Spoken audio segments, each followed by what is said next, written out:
afternoon, everyone. Welcome to Harbour.Space at UTCC. My name is Shema, and I will be one of the pastor of the ceremony for today.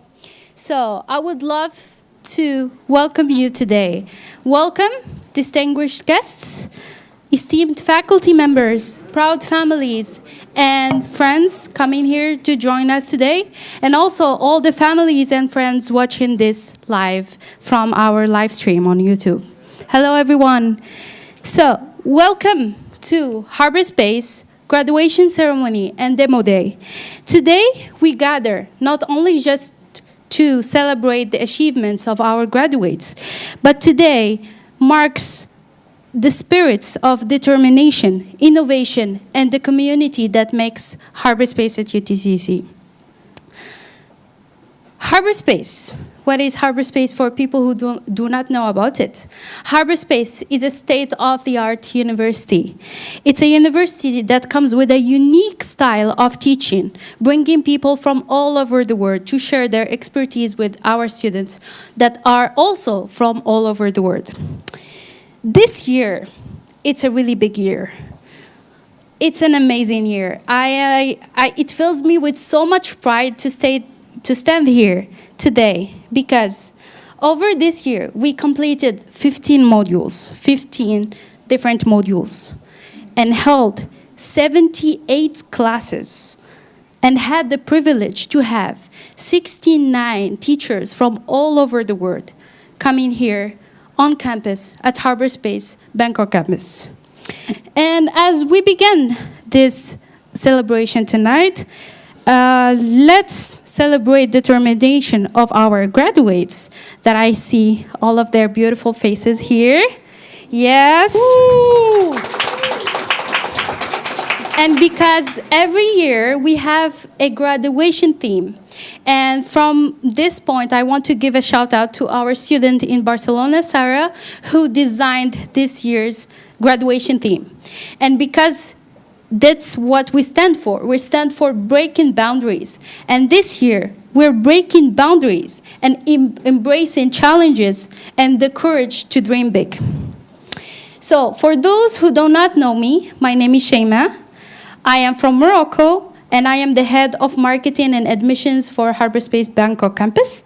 But I was also an alumna who graduated from this exact stage 2 ceremonies ago.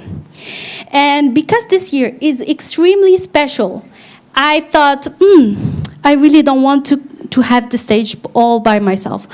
I thought that this is too big to just celebrate it by myself. So this year, to make it more remarkable, I would love to invite another extraordinary alumnus, C2, to join me and host this event. Please give him a round of applause.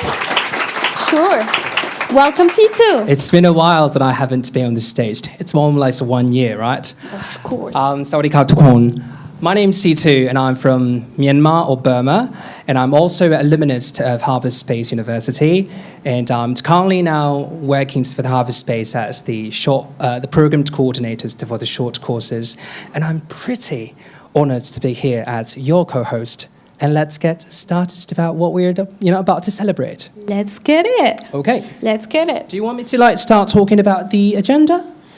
I want them to know a little bit about your startups, C2. Oh, yeah. So, as I'm an alumnus of Harbour.Space, I have successfully created 2 startups, and one of the startups got a grant around 200k Thai baht, and it's such a great startup, and I'll just keep up and running. Do you still want me to keep going? Because I don't mind. It's not your day, but I just want to give you them a brief. You got your chance last year. It's okay. It's okay Sure. to do. It's okay. So let's just go for the agenda then. Of course. So everyone, we are very delighted to have you with us today to celebrate this remarkable achievements of our graduates. And of course, this afternoon, we will witness the fruits of our great graduates' hard work, making their dreams, innovative ideas to life. And allow me to briefly walk you through with the order of the proceeding. So we will have quite a huge array of distinguished speakers, insightful capstones presentation, the best part, and much more and more. So, but without the further ado, let us commence with the celebration stuff of today. Of course, let's start. So, I really want to welcome one speaker. However, I'm still wondering. Yes, thank you. So, for the opening remarks, I would love to call our director of recently Harbour.Space at UTCC Institute in Bangkok campus, our director, Dr. O. Please give her a round of applause.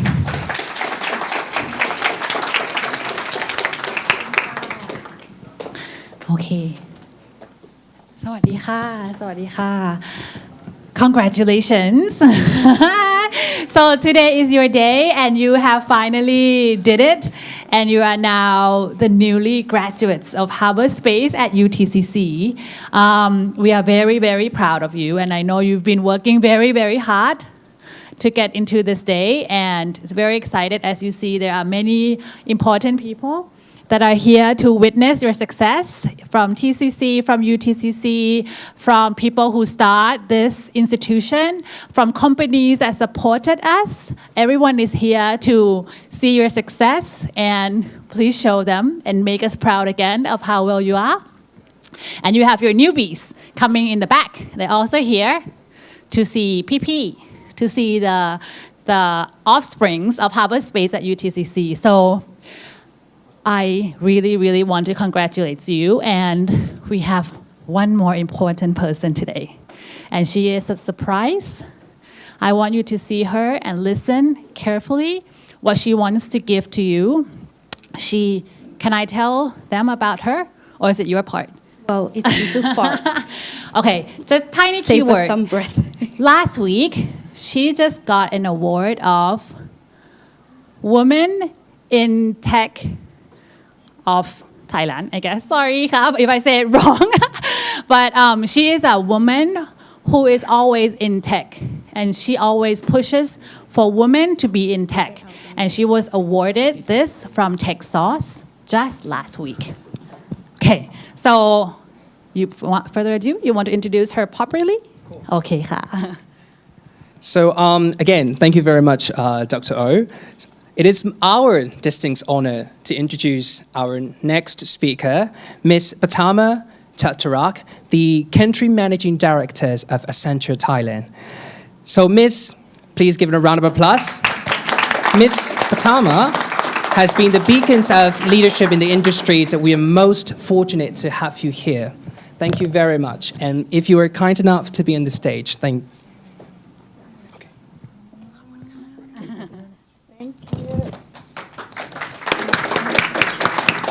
สวัสดีค่ะ Now I feel like I'm overdressed for some reason.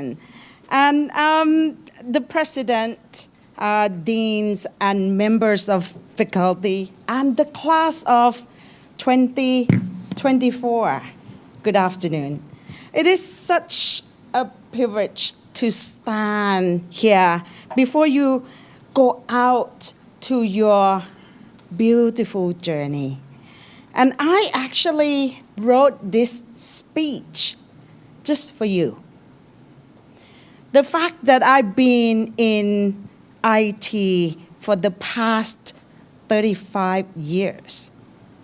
Yes, I am that old. Therefore, I take the liberty to share with you a little bit as I know what Harbour, graduated from Harbour.Space.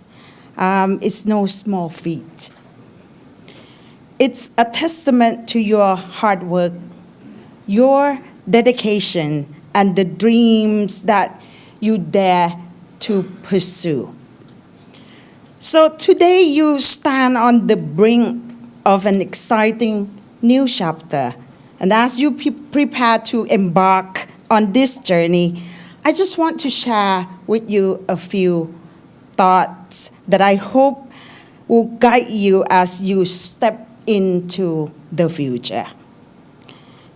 In life, we often look to others for inspiration and guidance. We seek heroes and, of course, heroines for inspiration. Those who larger than life figures who seem to have all the answer. Guess what? Here's the truth. There's no superwoman, no Superman, no Wonder Woman in the real world, only in those movies. So the real heroes and heroines are you, each and every single one of you. Here's my first advice. Number one, be your own heroes and heroines. No matter what you do or who you are the architects of your own destiny. The ones who will shape your own story. Rely on your inner strength, your resilience, and your courage to overcome the challenges that will come your way. Because every decision you make, every action you take will shape your future. Embrace this responsibility with confidence and determination. Number two, what I learned from working for large company like Microsoft for 23 years, IBM for 3.5, and now Accenture 2.5 years. There's no shortcut to hard work. Success requires dedication, perseverance, and consistent effort. It's easy to look at successful people and see only their achievements. But what often go unnoticed is the years of hard work, failures, and lessons learned along the way. In a world that often glorifies instant success, understand that real and lasting success comes from putting in the work day in and day out.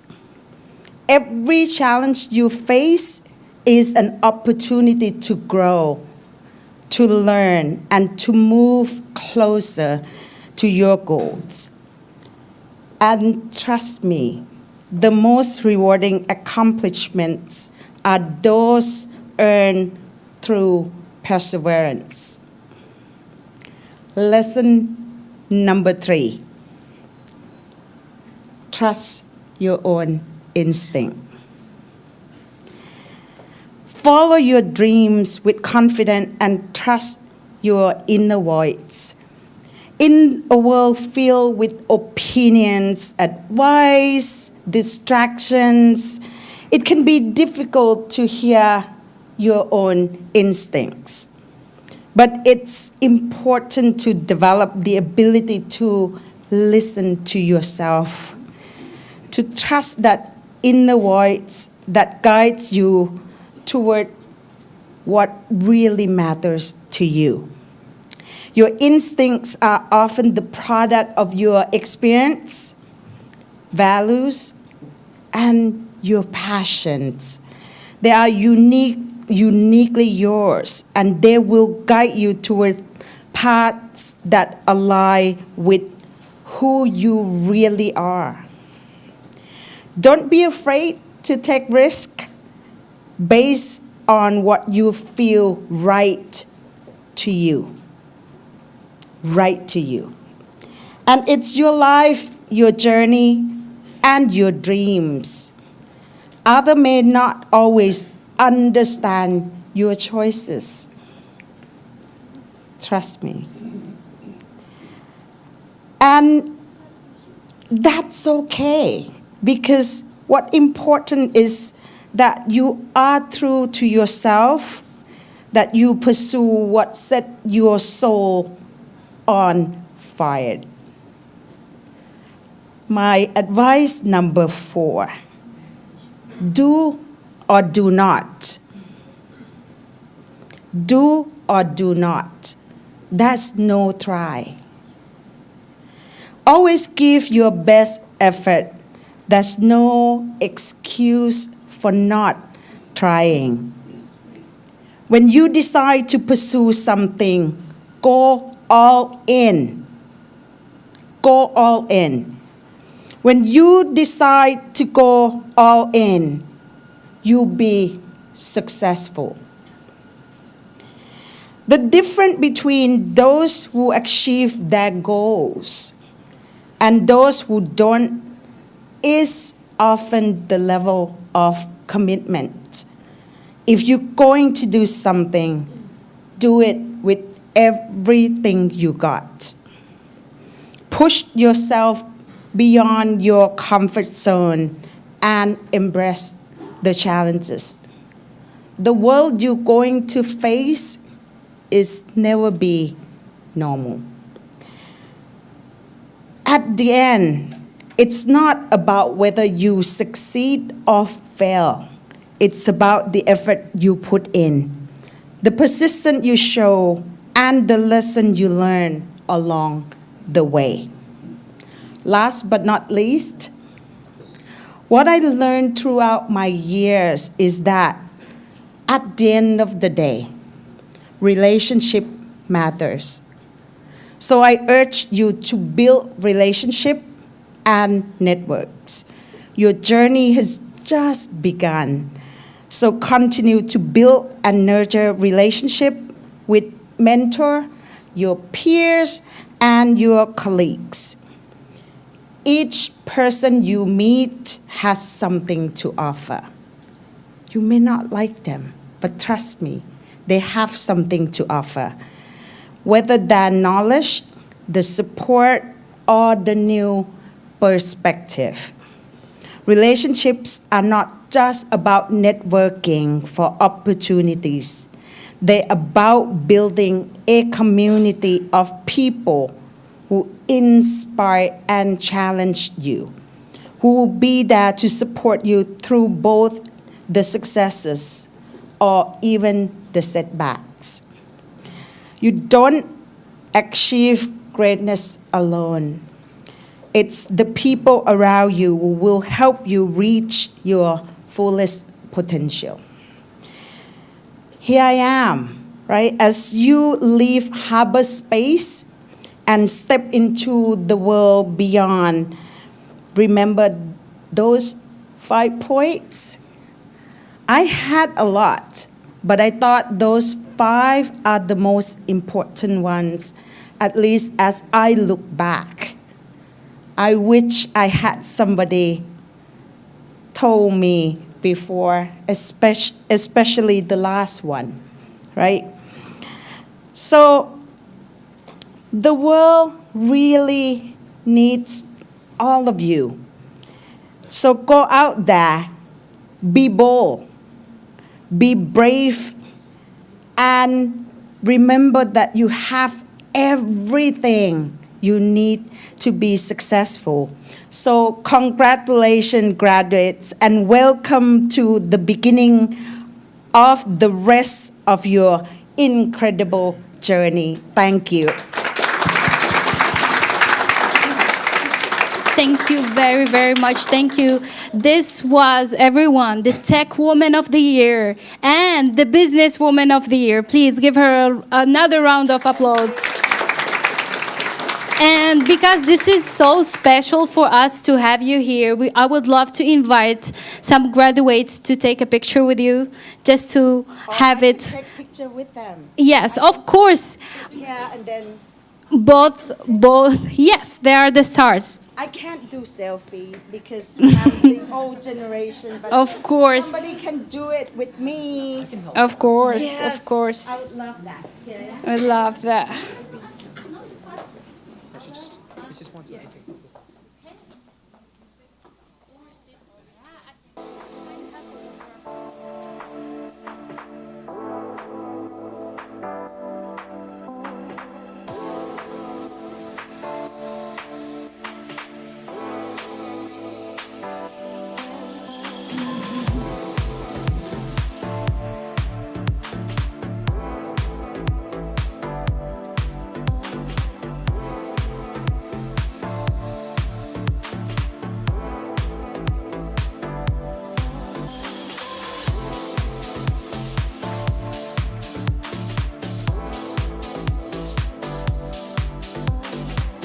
Thank you for such inspiring words. Thank you so much. Jinda, we cannot have you cry now. We have some graduates crying. It's still a long journey, couple of hours to go. Please hold your tears. A lot going to be spilled tonight and today in general. So let's, I think we all been touched by this speech. And to go to present the next person, I would love to say that we are not always lucky to have one of our faculty members locally or have them attend even graduation. They're very lucky to be here for a couple of weeks and leave. But this year, I would love to introduce you to one of the teachers that was loved by many and the teacher that taught international business law. Please welcome Greg Beatty.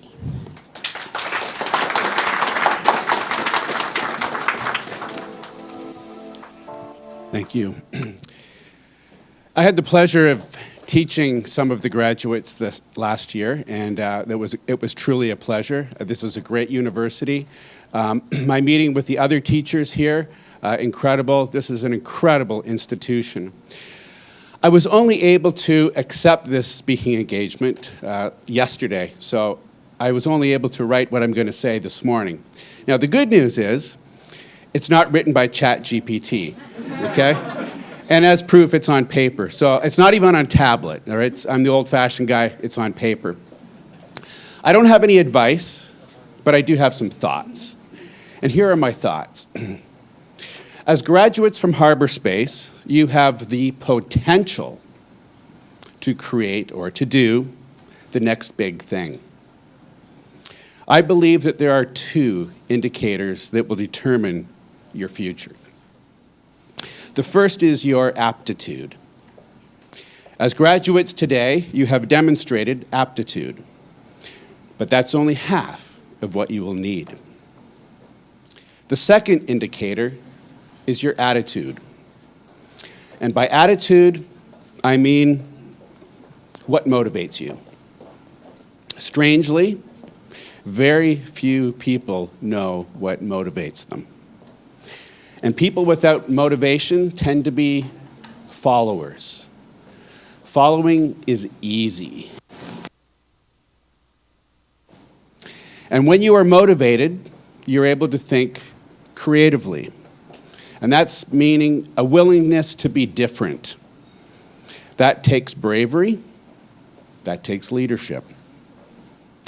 And bravery means standing outside your comfort zone. So, aptitude plus attitude equals altitude, where you're going. But let me ask you this. When you hear people tell their stories, which type of story interests you the most? A story of repeated successes, success after success after success, or a story that has success with failures mixed in? I vote for the latter. So here's a tip. Every story must have conflict. The lead character wants something, and there's an obstacle in the way. The cat sat on the mat, is not a story. The cat sat on the dog's mat is a story. Every character, every lead character must face a challenge. A linear path to success does not show challenge. A twisted, curvy path is exciting and interesting. Those are the stories that people enjoy.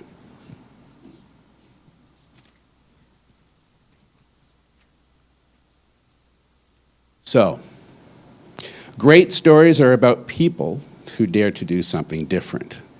They failed, they picked themselves back up again, and they faced another challenge.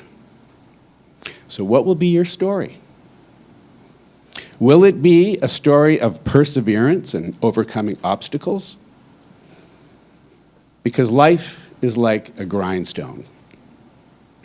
Whether it grinds you down or polishes you up, it's up to you. You are going to find out what you are made of.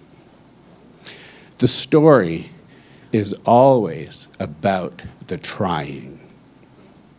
In the months and years ahead, see what you're made of. Keep a scorecard of your challenges. Learn from your failures. Be the narrator of your story. Be the voice, not the echo. Thank you.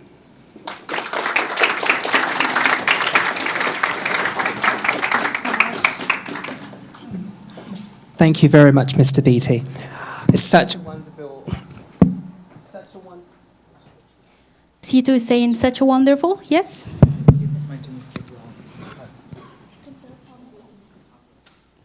Well, thank 21st you. century, technical problems all the time. For sure. So what I was saying is, what I left to was like, it was such an incredible speech, especially just about telling the story of life. It's all about trying, which I absorb quite much. Okay, so without further ado, today we would like to give you one of the highlights of this celebration, which is Demo Day. Demo Day. Let's go. Woo! So, I have one question, guys. You guys are about to graduate. How do you feel? Excited? Is it really exciting? Probably nervous. Come on, are you guys excited? That's more like it. All right. So, ladies and gentlemen, since we're about to go to the demo day, we'd like to tell you a bit of their been doing these projects day in, night out. Pour their hearts. We even have to kick them out of the campus by midnight. You see how Yeah. they're laughing? Yes, for sure. Yeah, we always do that, right? Yes. I was also being told to do so, by the They way. live here rent-free, huh? So, I just would like to give the taste of what a true Harbour Space will look like today. So you will see our graduating students will be sharing their innovative ideas, pour with their heart, how they make their ideas to come to life. So, without further ado, let's get started with our first group of the student to have the grand openings of our demo day. So we have Shinovate. The Shinovate is an inspiring startup by Isla, who's a gracious lady from Philippines, and Ms. Mao, who is from Burma. FYI, she's my elder sister, sibling sister, of course, both of whom are BGRIM sponsor students. And Shinovate project focuses on developing STEM kits tailored for young female students. So, please give your great attention to Miss Isla and Miss Mao, and please kindly be on the stage. Thank you. Thank you.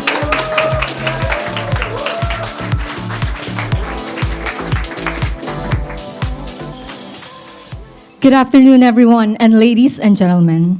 My name is Mao, and I am from Myanmar.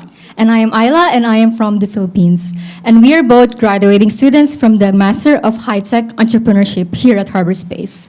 Now to start, I would like to ask each and every single one of you here a question.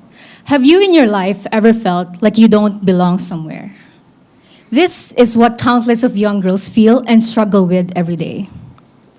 Study says that by the time a young girl reaches the age of middle school, she starts to lose interest in pursuing STEM, a term for careers in the field of science, technology, engineering, and mathematics.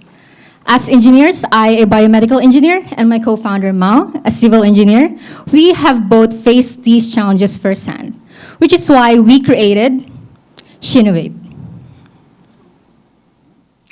At Shinovate, our vision is to inspire the next generation of young female leaders in STEM by providing them a learning platform where they can foster their curiosity and their innovation. We are not just envisioning this world, but we are building it by getting to the very root of the problem. The first problem is the lack of community for these young girls. Second and third is the vast selection of STEM kits in the market with unclear learning outcomes and instructions. And we are solving this problem for our audience. The buyers or the parents who will be using our STEM kits. And then the users or the daughters who will be mainly using our STEM kits.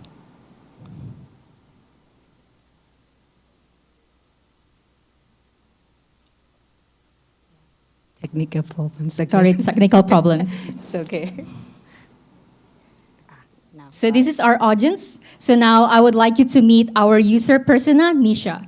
She's 12 years old, a student, and she wants to be an engineer when she grows up. However, she feels inferior to boys in her STEM classes and feels that she lacks the STEM resources to succeed. Now meet Nisha's mom, Suda, our buyer persona. She's a very hands-on mom, and she values high-quality education for her children. But she finds it hard to stay on budget while finding high-quality STEM materials. Now, to look at our market size, there are around 3.6 million young females ages 8 to 15 in Thailand. Breaking down this number into our target groups of upper and middle income households and public school students, we have assumed that if at least 10% of them will be buying at least 8 STEM kits from us, we will have our market share of 210 million baht. Now, to acquire this market size and to solve the problem at hand, our solution here at Shinovate is to provide all-inclusive STEM kits, which will help save parents time and money on sourcing high-quality STEM materials while giving these young girls a passion in pursuing STEM. How? Through hands-on learning and by providing them a community to share this passion with each other. And we will be sourcing our STEM kits from our potential suppliers, where we will be making sure that each STEM kit is up to our standards. Now, you might be wondering, what exactly are we selling? So then I will be passing on the floor to my co-founder, Mao, to explain to us in further detail. Thank you, Ayla. So let's dive into what Shinovate STEM kits are and what we offer. What makes us unique from the other STEM kits? Simply put, Shinovate is an edutainment tool, education plus entertainment. We like to make young girls learn about STEMs while they play. So we have 4 main product lines: physics, chemistry, engineering, and art science. Our kits are thoroughly created to spark the girls' interest in STEM by using the project like DIY lip balm, how vacuum cleaner works, the everyday item they can see around them. So we want to make sure to let the girls learn that how STEM principles are integrated in our daily life. It's really easy to use. Our STEM kits is like either you can follow the step-by-step localized instruction manual, or you can follow the tutorials videos. And also you can share your accomplishment on our website so that you can connect to the like-minded people and have a supportive community. So before we come up with our business model, we try to empathize with the customer pain points. So there's 2 plans. If you are the starter who wants to test our STEM kit, you can choose the individually, but for the busy parents who don't want to purchase every time, you can use the subscription model. This is our website demo. Starting from the homepage, we try to come up with our website to be user-friendly and also simple design, but attractive to both the parents and the girls. So here, after you share a complete project on our website, you can claim that kind of like attractive certificate so that you can share it on your social medias. What makes us unique? So we have easy to understand, localized instruction, and also the clear learning outcomes after using our STEM kits. And also, we have our customer support. So like this time, we might have any errors, so you can just contact to our website. We will be there for you. And from the sustainable point of view, we try as much as we can to make our STEM kit with the minimum usage of plastics. So therefore that eco-friendly. Our main competitive advantages is that we are creating a community for the girls that empowers and like more interested in the STEM. Therefore, the first two locals kits are just selling the kits. They don't have any value-added things. Therefore, the third one, it is from the foreign. It's really expensive, and if we order, you have to wait a lot of time. So for these inconveniences, we Shinovate will solve these. So as for our milestone, next year, we are estimated to sell at least 1,000 kits, and we would like to increase our online community to 3,000 people. And also starting in 2026, we are expected to expand our business in Myanmar and would like to sell at least 3,000 kits. So now, here comes everyone's favorite part, money. So from financial point of view, we are estimated to have a break-even point at month 21 with around 800 people buyers from our sites. For financial projection, we won't be making any profit in year 1 and 2, but starting from year 3, we will be able to sell 42,000 kits with a profit of 2.6 million Thai baht. So, esteemed investors and fellow guests, we would like to ask 1.5 billion Thai baht to start our business smoothly and can create the empowering community for the girls. And also, we are the team of 3. Sorry that one of our team members is not here, but we also would like to welcome experienced CMO and CFO to join us together with Shinovate. Investing in us, you are investing in the future of STEMs, empowering the next generations of female innovators. So together with Shinovate, let's inspire young girls from everywhere and make them believe, yes, she can. Thank you.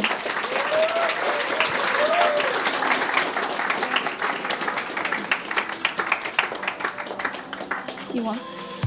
Yes, of course she can. I'm all about women empowerment. Thank you so much, Ayla. Thank you so much, Mao. We've seen how you worked so hard on this project throughout the year. This was a really good presentation. So coming next, all the way from Vietnam. Right. All the way from Vietnam, and this year, award-winning designer. Please welcome our graduating master student in interaction design, Tam Du.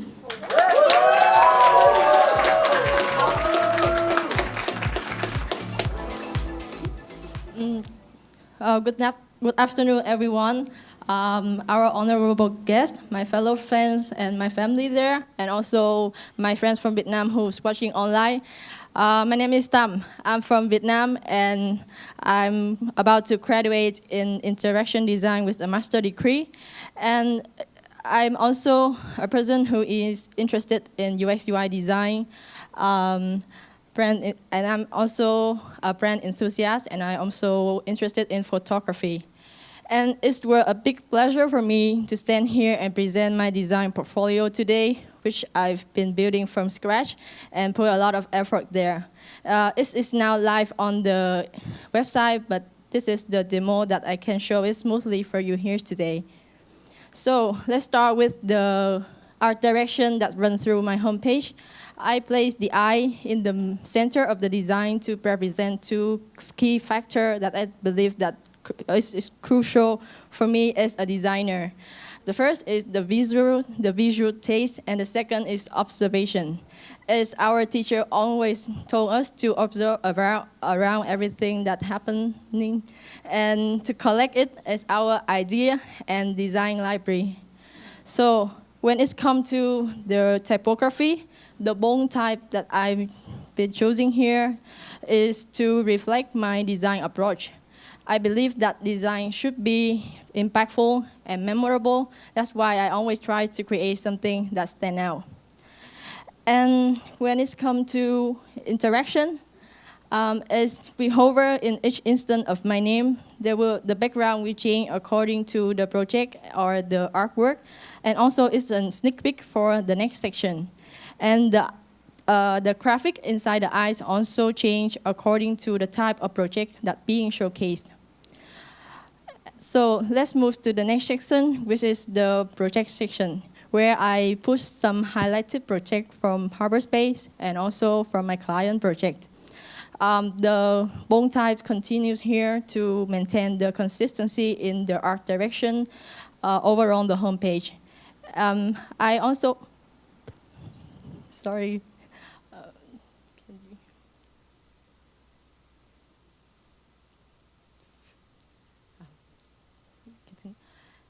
And here I have the list of the project on the left, which while we scroll, we will see the summary of each project and also the button that can link to the full case study page. And I also have, lastly, the contact section where I briefly introduce myself, and the visitor can also find my information here. So let's dive to the case study that I'm really, really passionate about. Some of my design peers here might be familiar with this one, but I believe this is the most comprehensive example that can illustrate my approach to UX/UI design. So the challenge here that we and my team need to solve is we need to identify the problem faced by Gen Z backpackers and develop a solution that helps them to have a most unique and memorable travel experience. We began with the problem statement where we identify the problem and also outlining some of our requirements from the client, which is YOLO, which is Lonely Planet.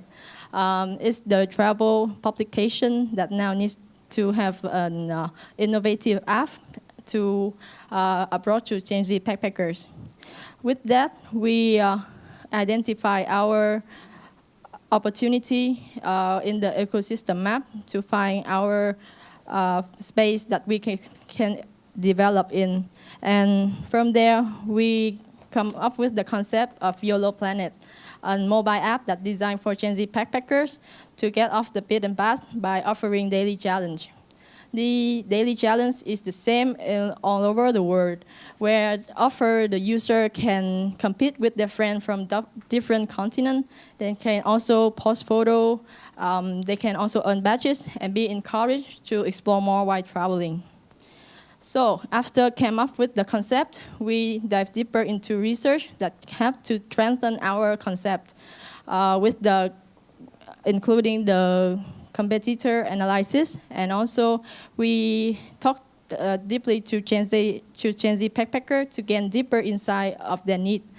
And we also did go to Khao San Road here in Bangkok and talk to more than 46 backpackers to gain their problem. And with that, we came up with 3 persona and designed to choose Frank as our persona. So here is the main user flow of this app, where we can, I will show the prototype of this app later, but I want to share here how this app going. We will begin with the onboarding, and also after that, the user will be able to receive notification from their friends, and they can also reveal the challenge, the daily challenge, so that they will go, and then they can also take photo and also earn badges. So it's time for the prototype of this app. Start your day with a challenge. It's the best time of year, it's lit. The street over here is lit. Remember to take photo as a proof. It's the best time of year, it's lit. My favorite holiday. Get badge as a reward. And double checking that list. It's the best time of year, it's lit. YOLO Planet. Get off the beaten path with new challenges every day.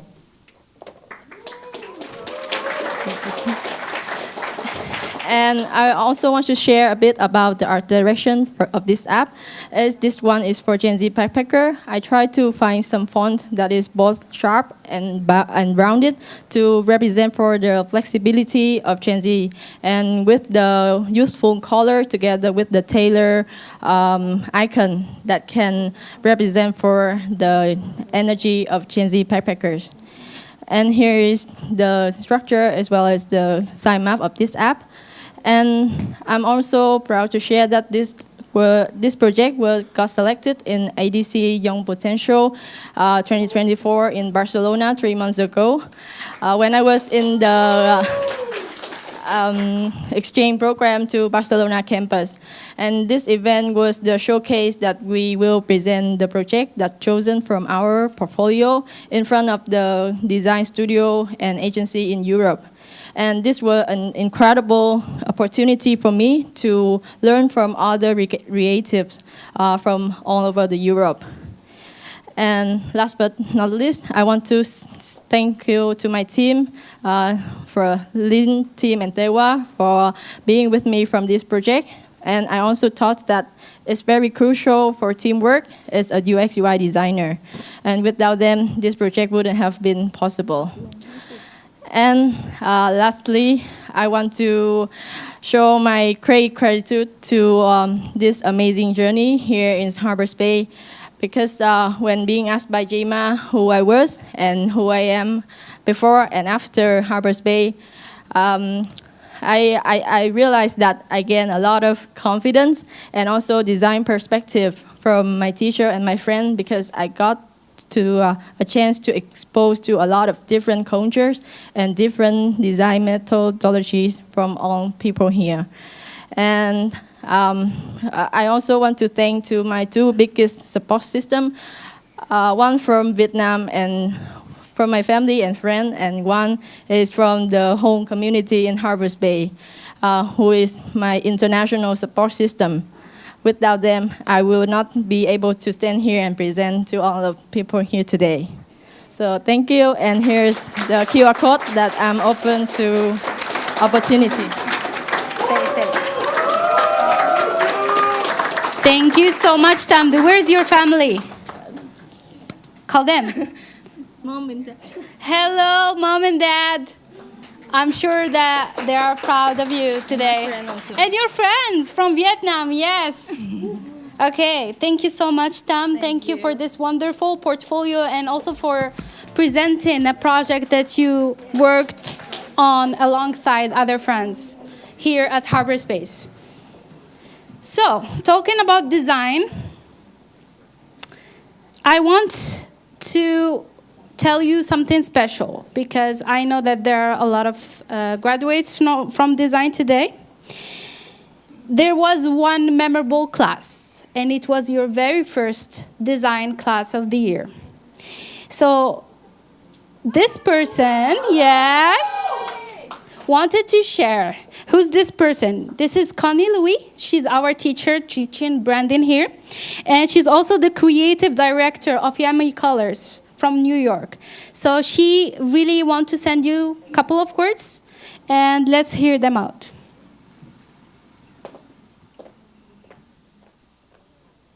I'm deeply honored and privileged that Harbour.Space has asked me to say a few words at such an important occasion in your lives. I'm currently in my New York studio, trying to come up with what to say that will not be the usual cliche things, but certain things are cliche because they must have merit. I've had the pleasure of getting to know most of you in my designing experiences class. The very first time teaching in Bangkok was made very memorable because of you all.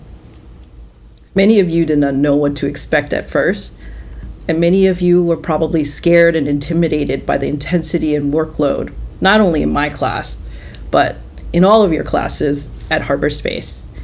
And you know what? You did it. Take a moment to marinate in this achievement. Things are like that in life. Your curiosity draws you towards something, and that something is new and unknown and sometimes scary. And that is what makes it exciting.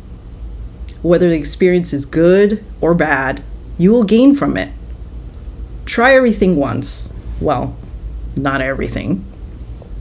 Search for the why. Remember to infuse meaning and make connections in the things that you create. And tell stories. AI will do the rest. However many new skills that you have learned in school, or new tools you've added to your toolbox, or perspectives that you've been introduced to, doesn't really matter. It is how you apply, practice, and build upon them that will give them value. I want to thank you for being present, eager, open, and dedicated during your time here. The warmth that I felt when I was with you all is awe-inspiring. For that brief time together, I saw so much goodness reflected in the interactions you had with one another during breaks, at lunch, and even off campus. I saw the support you gave to each other during stressful moments, the celebrations of fun cultural traditions, the generous sharing of unfamiliar yummy foods, and the impromptu after-hours karaoke sessions. I believe that the friendships you made here are for life. The truth is, relationships with people are everything. Water them. Some of the best clients that I've worked with were true partners and collaborators, and many have become friends in the process. You can't do everything by yourself. Have humility. Surround yourself with brilliant, caring people, especially those who don't share the same perspectives as you. And be confident and assertive when called for. The world has agreed upon some random idea of what success is. But what I've learned is that the definition of success is different for everyone. Define your own. Be you, authentically. You don't need to be anyone else but yourself. And you do not have to do things the way other people have done them. Remember, the people you encounter in life are for a reason. Some will stay, and some are just meant to be there for the little while that you need them. I cannot wait to see what you will make and the awesomeness you will become. I'll be here cheering you on. So, congratulations. Now go embrace your multi-hyphenated titles, and I will leave you with these words. This is another beginning of many beginnings in your life. Remember to lift as you climb. Go outside for inspiration. Be humble. Drink water. Stay curious. Remember that health is wealth. Listen, and always choose love. All right. So this is Connie Louis, and she's just literally giving you guys a very interesting advice, especially for you guys who are multi-hyphenated graduating students. All right, so now let's move on to the next part of another capstone project. Before I try to introduce about you guys, today, in this morning, like today, we had an orientation day. We welcomed for the new students. And this capstone project is somehow relevant or related to those new students. So the third capstone project, which I would like to get introduced, is called UniLink. Come on, give it a round of applause. UniLink. UniLink is technically for the student platforms. It's trying to help a lot of great new students to get connected with the university, not necessarily in Thailand, but of course in Thailand, but will be moving forwards to the Southeast Asia. Will be presented by great Kwan. Thank you, everyone. Thank you, Chairman. Hi, good afternoon, everyone. Give to my respect to all the guests here. And yeah, today I would like to show my company called UniLink that I was started in Harbour.Space 4 months ago. And yes, and yeah, six years ago, I was stressed about going to study abroad. And then I don't know where should I go. That's why I always have some question that where should I go? And then, can anyone guiding me? And no one guiding me to study abroad. I was in Cambodia. And also, how can I search for the university abroad? And also, I don't know which major that I'm really interested in. So, end up with that, I feel regret. And also regret after my bachelor with not carefully choosing my major to study in bachelor's. And then, not only me. Based on our research, 40% of the students, they regret after their major choice as well. And also 48% of students choosing the different major to pursue in their different major that they study in bachelor, to study in diploma or master degree. And not only the student part, university also face some challenges as well. Of approximately around 90 university in Thailand, they want to transforming themselves from Thai higher education into the global partnership. Why?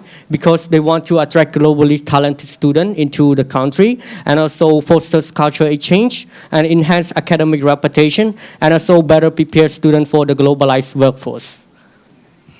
Moving on, based on all of the challenges that we are searching and also based on all my experience, I come up with an idea of UniLinks. UniLinks is between students, inspiring students, and also international university in Thailand as a first start. And also UniLinks specialize in recruiting talented high school and bachelor's degree students to from Cambodia, start from Cambodia and Myanmar into the program in Thailand for the international program to build the diversity program. And we support the student with the application and providing comprehensive support throughout their study years. What we offer for the university? We help the university to increase the international student enrollment, marketing and also promotions, streamline admission and enrollment as well, and also the supporting visas and also immigration process, language cultures assistance, and also the alumni support for the student. If the student want to know how it's going on for that university, we will invite the alumni to give the feedback for the student real time.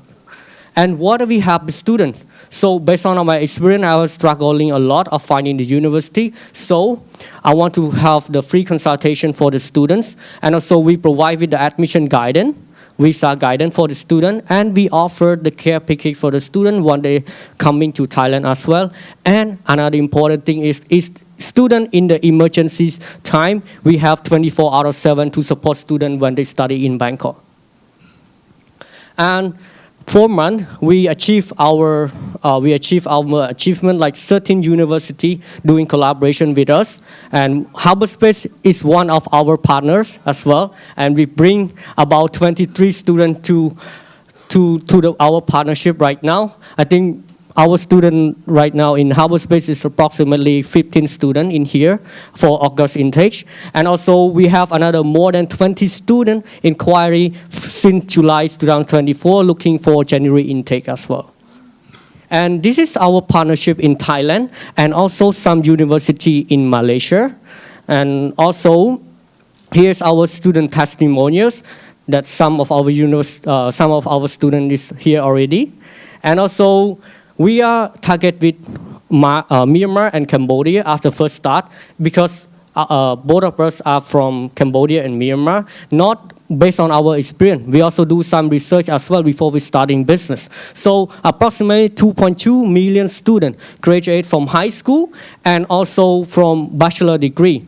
And also we assume 30% of people who graduated, they apply through the agency and they need consultation. And then only 5% of students, they going to study abroad.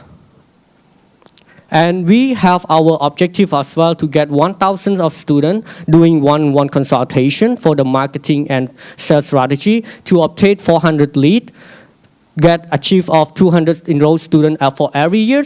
And also who we approach to international school, grade 12 high school teachers, and also embassy of Cambodia and Myanmar to help us to promote to the student and reach out to the students.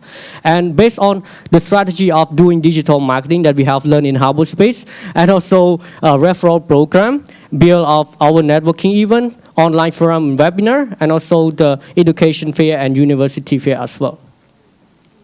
And after that, we also have our own persona as well. Her name is Wendy. She's just a fresh graduate from high school in Myanmar, and she wants to study abroad. But she's struggling out finding someone to consult her for which major that suit for her interest the most, and also which university that help her to continue for her degree in Thailand or in abroad. So here's our analysis from our competitor. We have 4 big competitors in Cambodia and also in Myanmar. We have Belty, we do abroad, Expert Edu, and Elevate Edu. But what we're doing differently from them is we don't charge the student. We free service for students, and also we offer the care package after the student arrive in Thailand. And also we partnership with both public and private university, and also we have our own local expert to assist the student once they come to Thailand. And also we recruit international students, not only national students, to make sure that university that partnership with us have the diversity program. And how can we make money? So we have 2 business models. One is B2B, at approximately around 20,000 baht to 50,000 baht per student that we receive commission after the student pay for the university or get the enrollment. And also we have B2C model, which means we don't charge the student with admission, consultation, documentation, and also visa, because we want to help the student to pursue their degree in abroad. But we have another additional package, which means care package for student is a plus if the student desires to pay like 3,500 baht to pick up the student from the airport, find accommodation for the student, and also take the student for the Bangkok tour for 1 day. And here's our financial projection. We assume that for the first year we don't get any profit or we don't make any money. We have to set up our own company, and we build our own company and build our own platform as well. But we will start making money from the second year until the third year. And here's our break-even point. So we assume that we break even point in the second year of May 2025. As you can see, the red line behind is the first year we need to set up our own website, our marketing plan, and also we spend a lot of our own marketing strategy. Yeah, and this is our milestone in 2024 and 2025. So we start our own projects in Cambodia, and also we register our company in Cambodia already, and then we achieve like 23 students in June and July, and then we start to drafting our web application to build and launch in December 2024, and then in January 2025 we want to expand our market to reach out to Vietnamese students, Laos, and also China's. And here's our milestone in 2025 until 2026. So we start to evaluate our strategy and then what are we performing in the previous years to build to get the experience and build our mobile application for 2026, to launch our mobile application in 2026.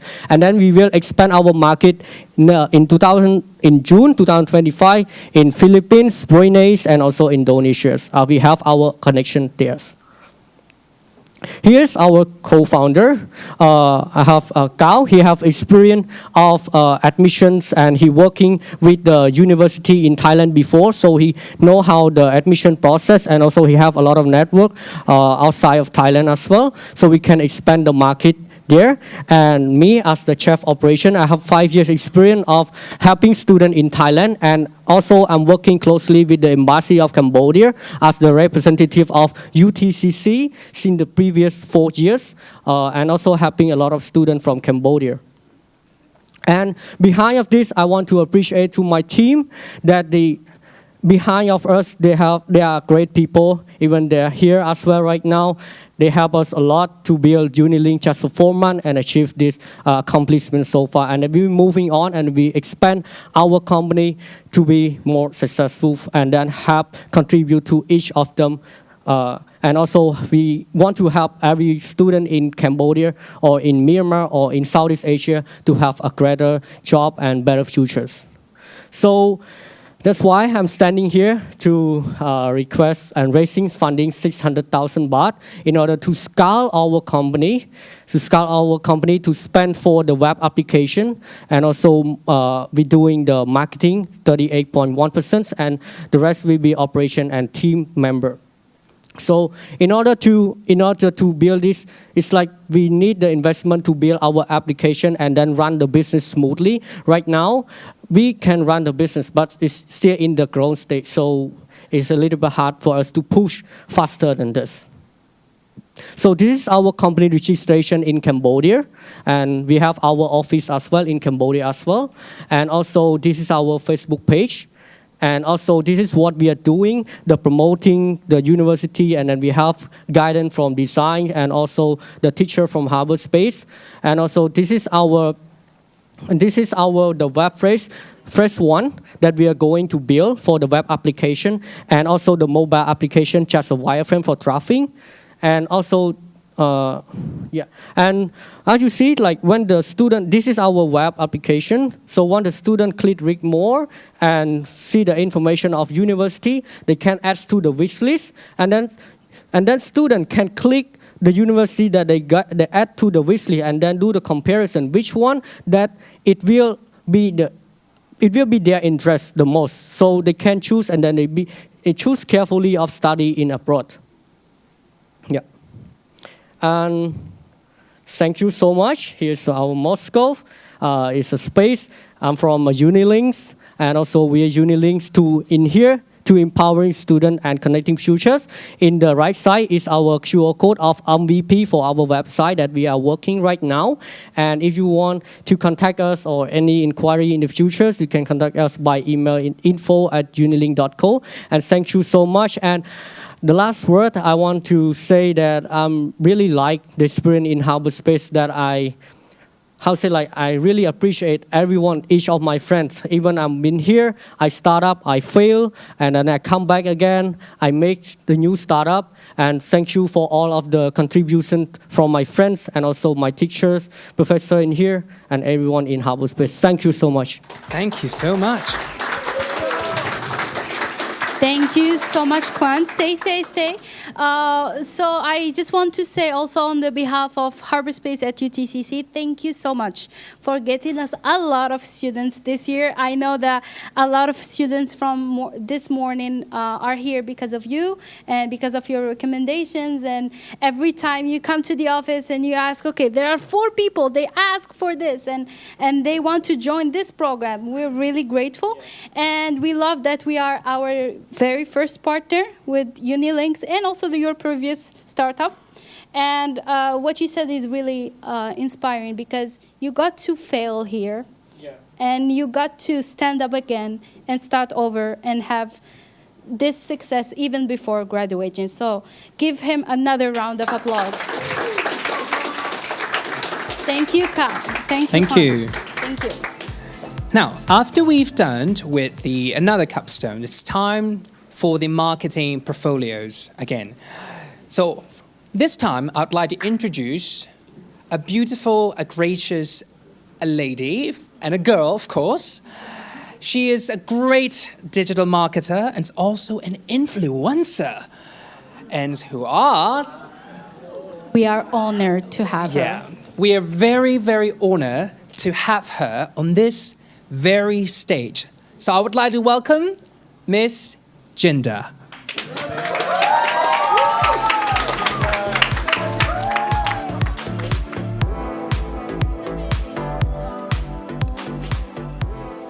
Sawadika. Sawadika Tukon.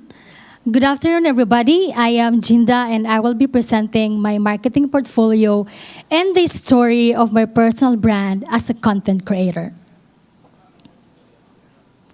In 2015, I left my teaching career in the Philippines and moved to Bangkok. Teaching had been deeply fulfilling, but one day I realized I didn't want to be a teacher anymore. I wanted to enter the corporate world. And guess what? In 2019, I landed a job at a tech company, but still a language teacher, but this time in a corporate setting. Yet, after 3 years, that itch inside of me, that inner voice, still remained. In 2022, I made a bold decision. I quit teaching for good. Many thought I was crazy for giving up a stable 10-year career. Why? They ask. What's next? I told them I want to switch to marketing. And you know the response? Oh no, that will be hard. You don't have the experience and background. And guess what? They're right. It was really hard. I was just stubborn. Okay, so I failed my probationary period as a marketing executive in my first attempt in marketing. I was so disappointed. But little did I know that my passion and love for filming, photography, editing, and creating would be my gateway to enter marketing. And that's when Jinda Amazing was born. Thank you. Jinda Amazing is a combination of my name, Jinda, and Amazing, just like Amazing Thailand, because my platform is I share travel and lifestyle in Bangkok. So if you are on Instagram or TikTok, you can follow me, Jinda Amazing Explores. Okay, my mission is to inspire and guide my audience, and I envision a world where travel is not just for leisure activity, but a transformative experience. My turning point was when I posted my TikTok video showcasing Siam Carnival in Bangkok, and for the first time, it's reached 80,000 views. It's out of my 500 to 1,000 view jail. And from that moment, I realized the power of content to create, to inform, and to engage.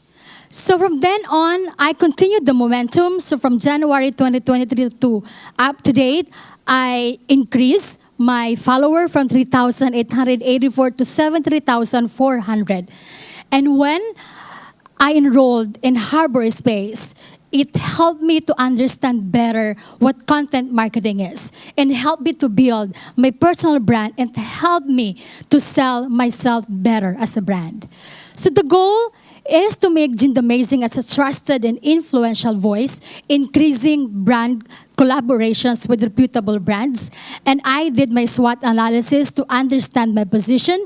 My strength is high quality with likable personality, but the weakness right now is still my online community is not yet strong, which could be my opportunity, but the threat is the intense competition.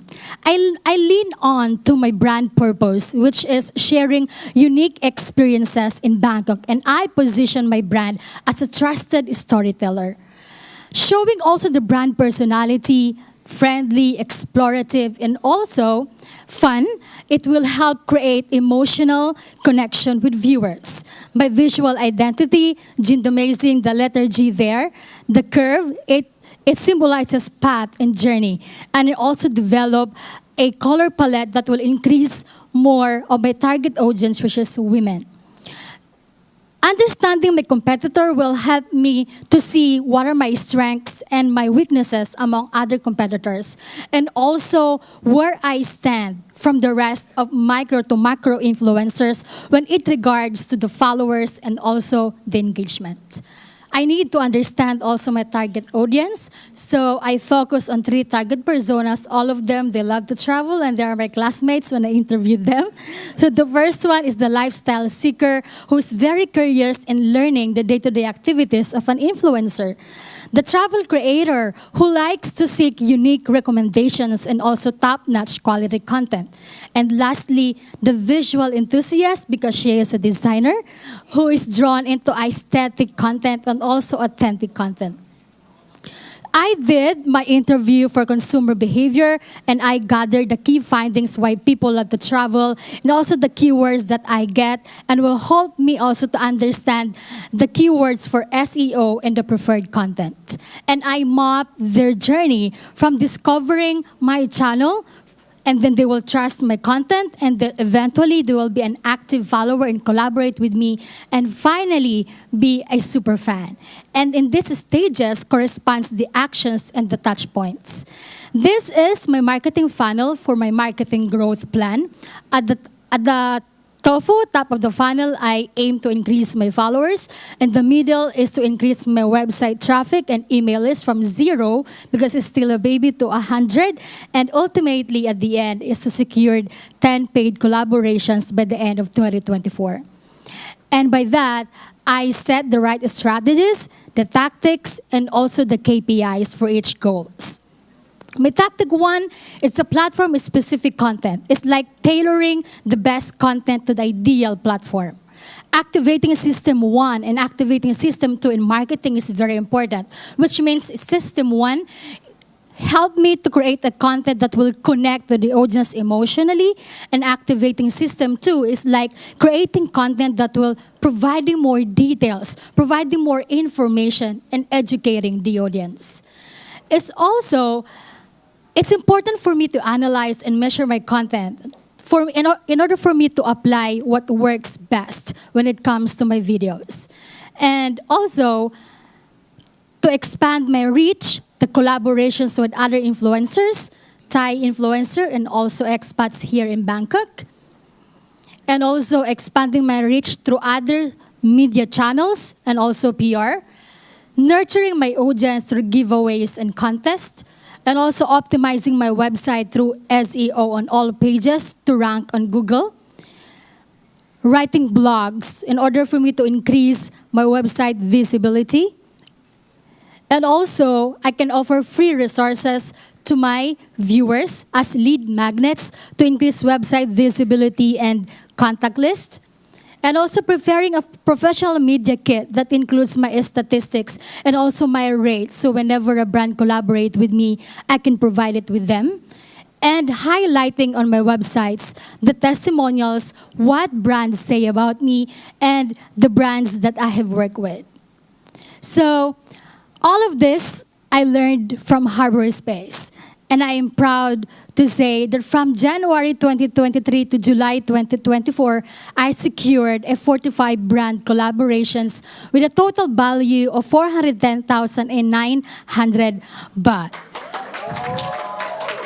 So I'm happy to all my teachers for helping me to see that what I'm doing is more than a hobby.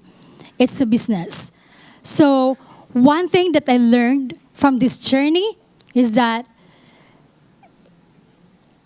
stepping out from your comfort zone is scary, but I do it anyway.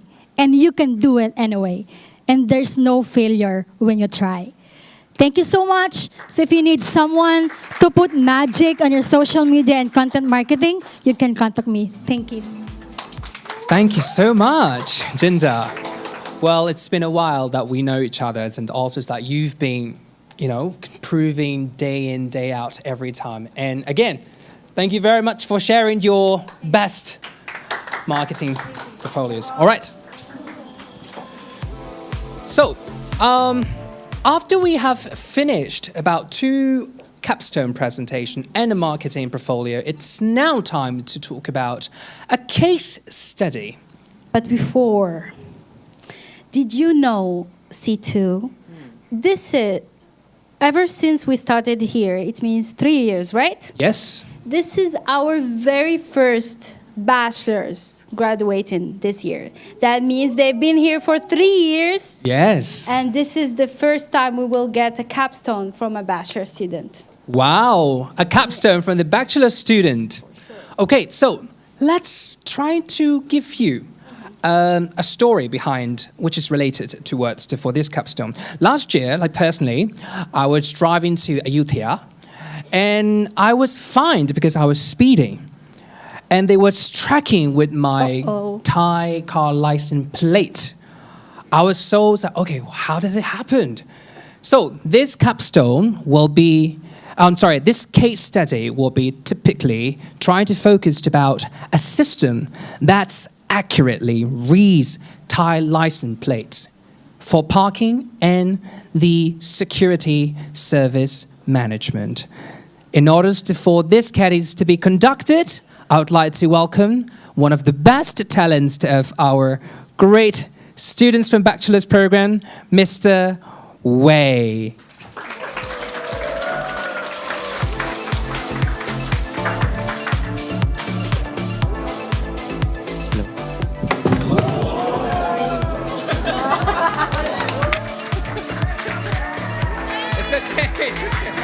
Hello. I'm sorry, I'm too excited.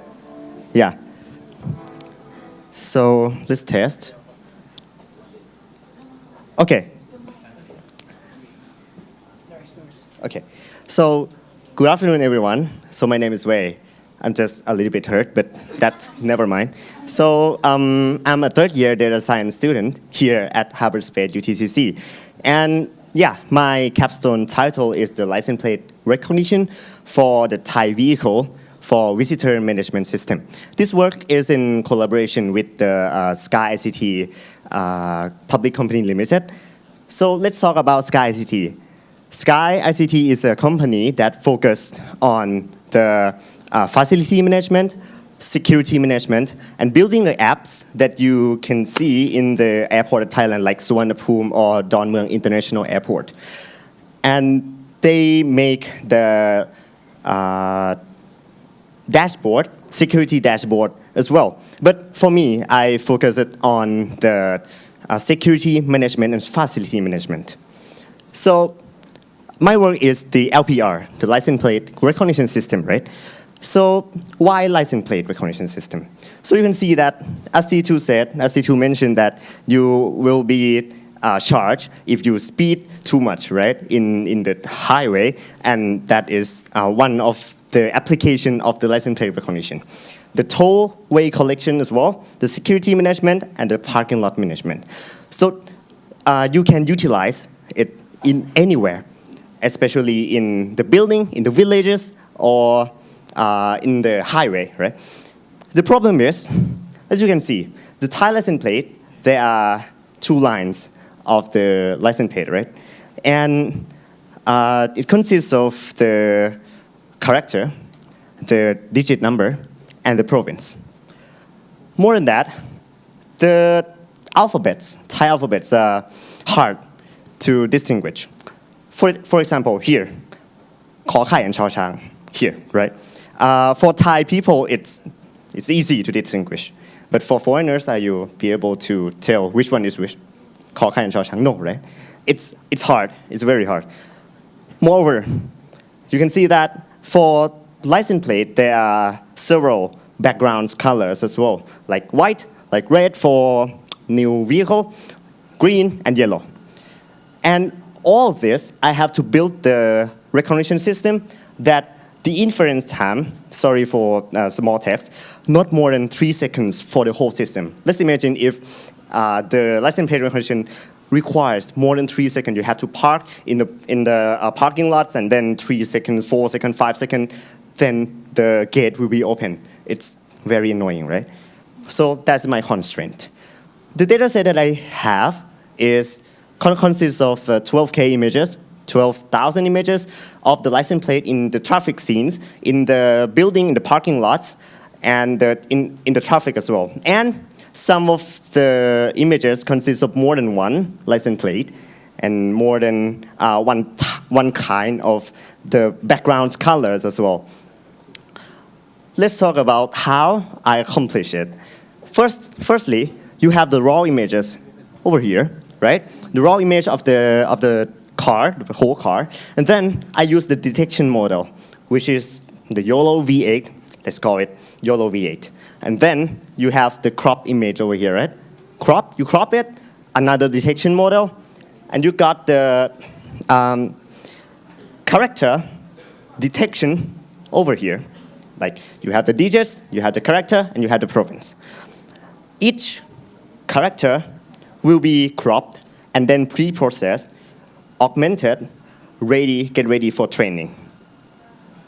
Lastly, this image will be fed into 3 classification model. I use it ResNet 34 for classify each one.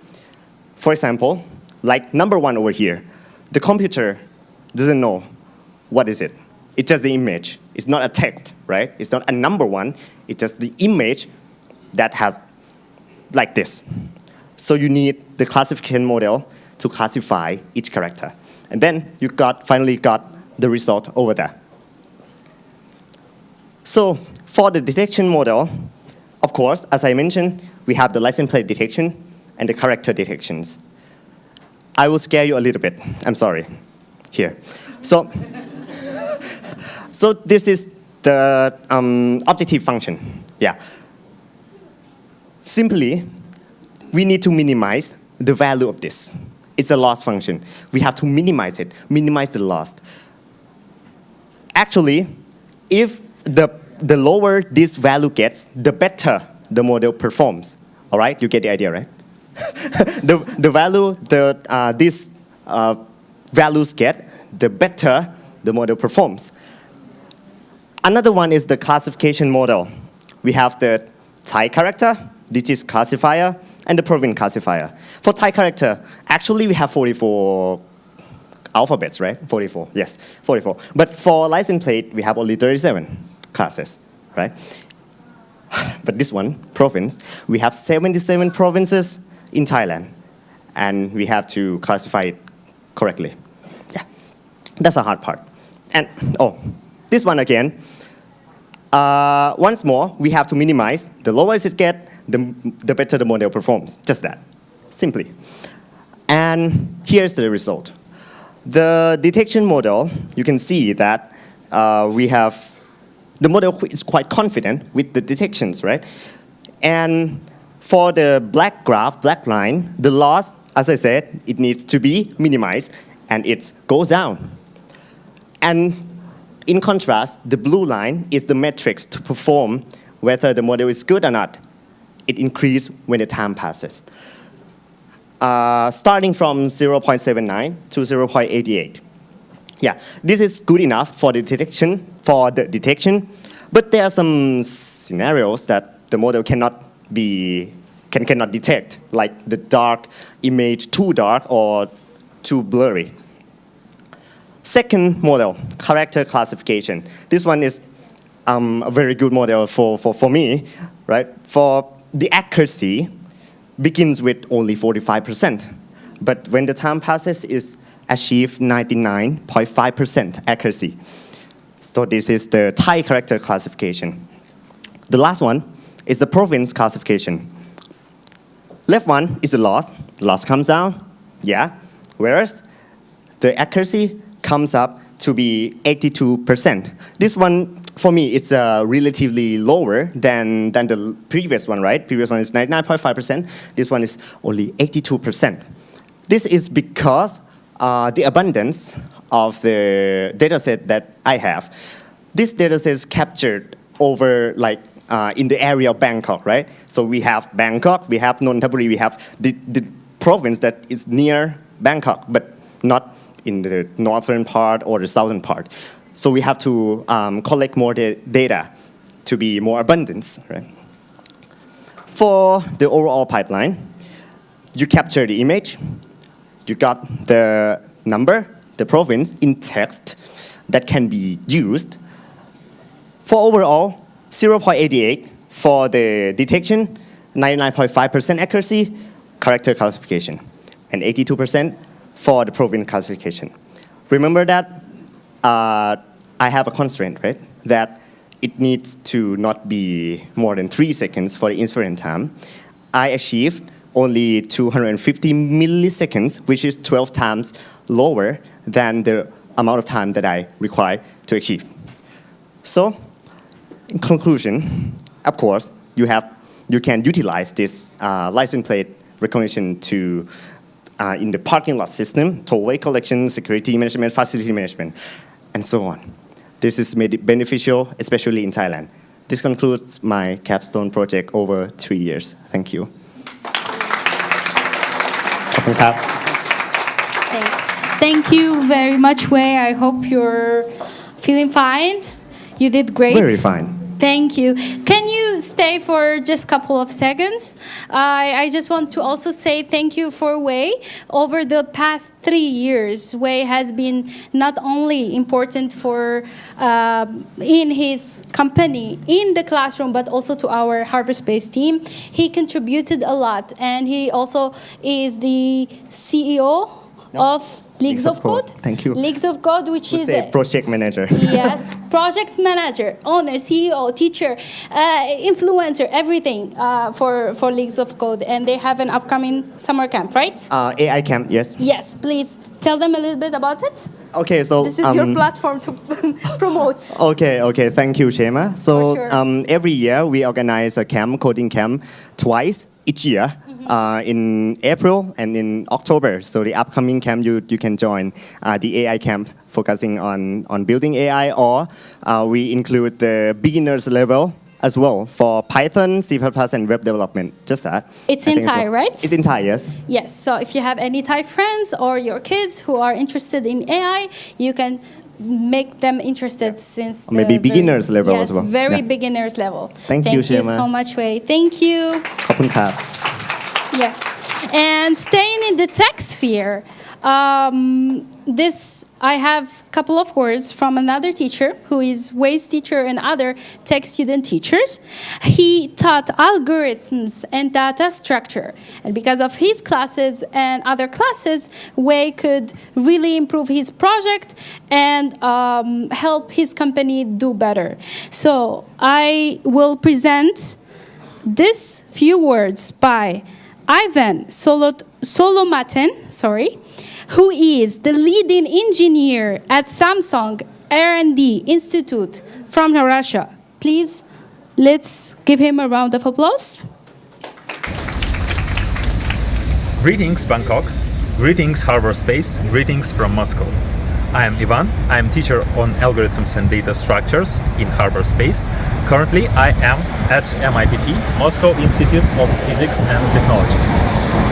I want to congratulate you on your graduation from Harbour.Space. I do believe that all of you will make great careers using knowledge obtained in Harbour.Space, and this knowledge will help you whatever professional path you will choose, and this knowledge will guide you on your way to great success. May your future be bright, may all obstacles and difficulties be overcome. Thank you very much and congratulations. Thank you very much, Ivan. If you're watching us today, thank you very much for sending a couple of words. I keep losing my co-master of the ceremony, and that's because we have a really big, full scene today. This is, I think, we haven't had this much people last year, right, Situ? So C2 is mingling with other alumni and graduates, and really, you can do that after this, I promise. Right. So, moving on. Coming next is a digital marketing portfolio, another digital marketing portfolio. It's presented by a student from Myanmar who has been not only an excellent student, but also one of the biggest contributor to student life as the president of the student committee at Harbour.Space Bangkok campus, and also as our own ambassador. Please give a round of applause to Nan U.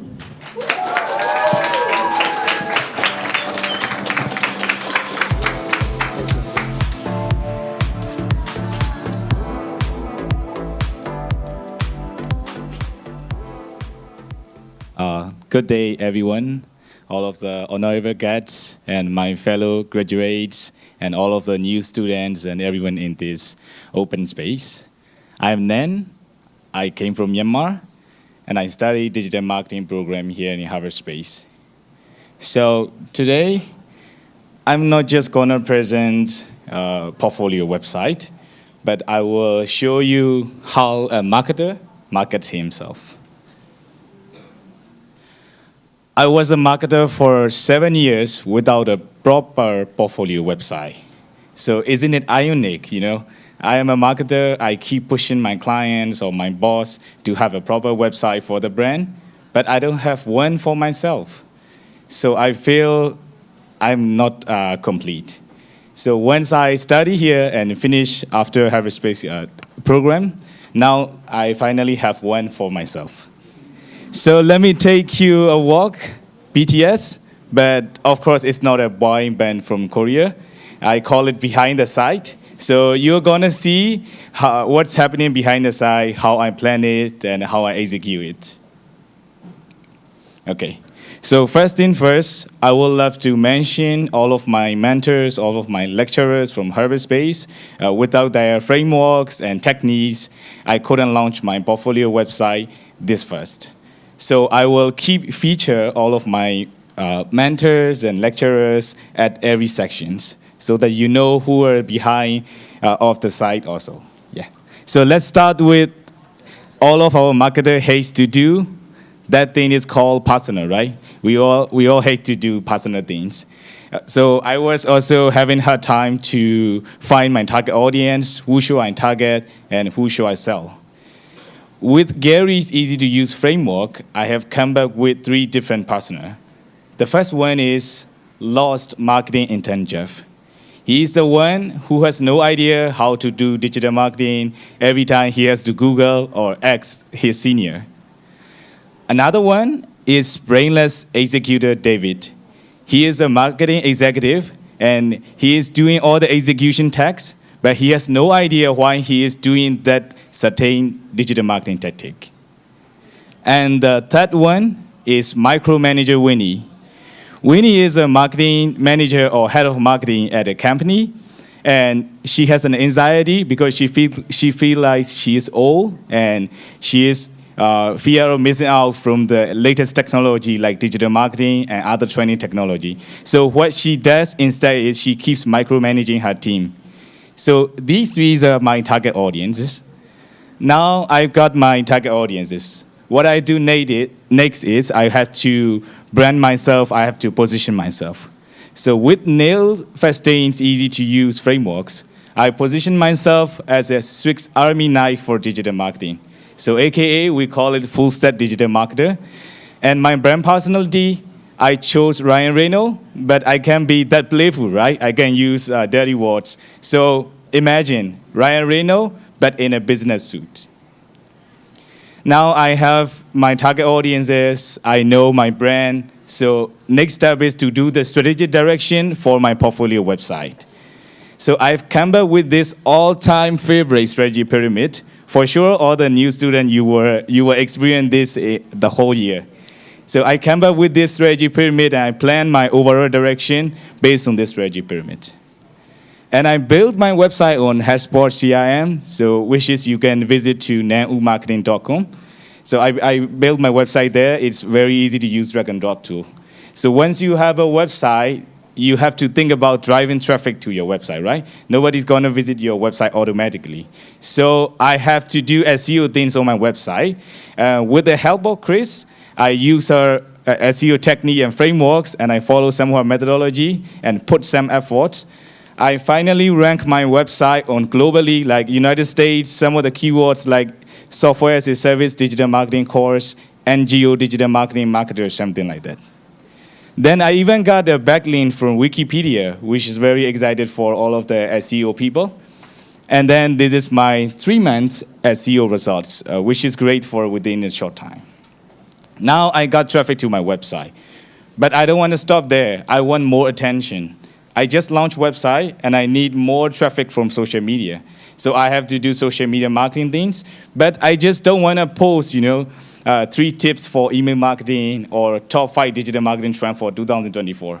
That's just a regular social media marketing thing. So I want to do something bolder than that. Okay, so I challenge myself to come back with this campaign called 30-Day 30 Templates for Marketer. So it's a campaign where I have to create one template every day for marketer, 30-day consecutive. So it's like a marathon for me, and I have finished this 30-day within a month, and this is the campaign result summary. So the greater part from this campaign is I have generated around 100 Thai baht revenue, which is very good for me, and then I have also brought 50 students for my digital marketing courses. And I didn't stop there. Now I got a lot of inquiries. I have a lot of leads from this 30-day 30 templates. So now I have to do email marketing. So to do email marketing, it's not that easy. So I have to follow all of the technical setup. I have to clean all the data in my database because I've got more than 1,000 emails. After I have cleaned all of my emails properly, I designed some of the email marketing campaign. And if you look at my email marketing report, you can see that the open rate is above the industry benchmark. It's 76% if you're familiar with email marketing. Now I have done all the traditional or typical digital marketing tactics, but I want to go more than that. I want to go bigger than that. I want to tell stories. So with after Bonnie's class, I've got an idea. I can tell the storytelling, which I initiated a podcast called Looking for a Job in Marketing Podcast. So it's a podcast program where I interview digital marketers who are based in different countries, from Thailand to United Kingdom. I talk with them, I interview them, and they also share tips and tricks how to apply jobs in Thailand, how to find a job, and then how to pass the interview. So for this campaign, I have distributed all of the videos on different channels, and this is my campaign result so far on. So now in digital marketing, we have a saying, if you don't measure, you don't know which part to improve. So it's time for me to start doing the data analytic. And I would like to say thank you very much to Bree.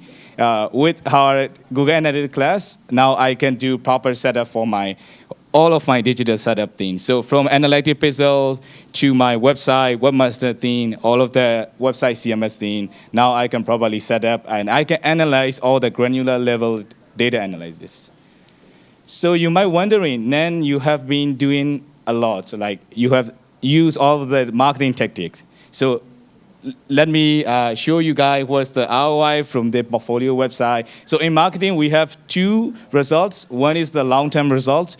Another one is a short-term result. So what I'm going to show you now is the immediate result from the portfolio website.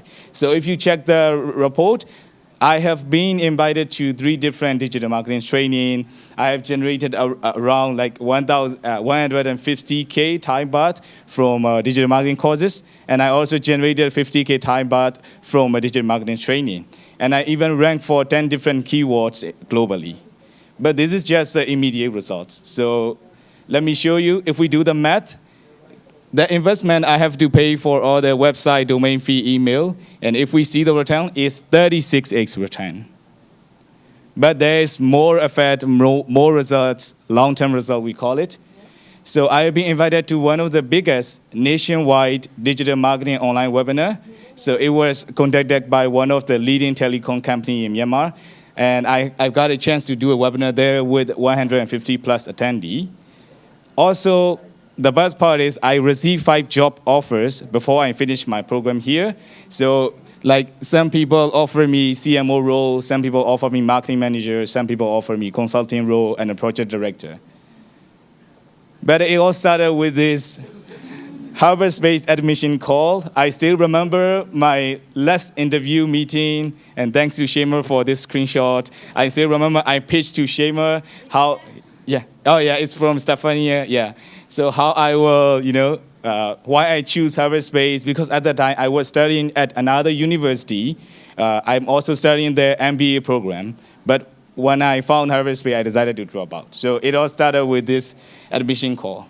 So what I want to encourage you all is, it's time for you all to launch your portfolio website. Trust me, you will see more traction ever than you see here. I would like to say thank you to everyone from Shema to Sawani to PJ sitting down right there, and all of my colleagues for helping me in my MBA journey. Thank you. Thank you so much, Nan. Oh my God, can you stand here for a while? Let us appreciate your beautiful traditional attire. Wow, what is it called? We call it typo in Burmese. Yeah, but we call it Burmese traditional overcoat. Okay. Yeah. I think it's very unfortunate for a lot of people here who want to hire you now. I want to say that Nanu is off market for a while now, that people were fighting for him. But that's really great. We love to see it. We love to see how successful our student gets within their year, not even after. So thank you so much, Nan. Thank you very much. Thank you. Thank you. So, I think at the beginning I mentioned that I'm Moroccan, right? So when I first came to Thailand, it was really difficult to understand how some particular things function. So if, for example, I would love to buy fruit, I would see that there are a lot of people that just pay with their phones. I mean, I come from Morocco, and we are still growing towards that as well. But it was really impressive to see how seamless people pay here. So, yeah, I mean, for me, when I didn't have to for my banking account, and also, even if I would like to go for 7-Elevens, I still have to like go for the true money. It's quite of a hassle work, you know?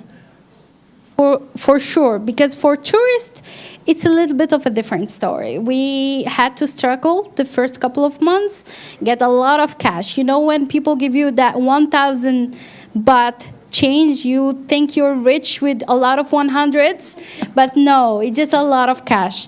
And because of that, I would want to welcome Jin from Czech Republic and Daniil from Russia with their project Farang Pay, which is a seamless digital payment solution for tourists in Thailand.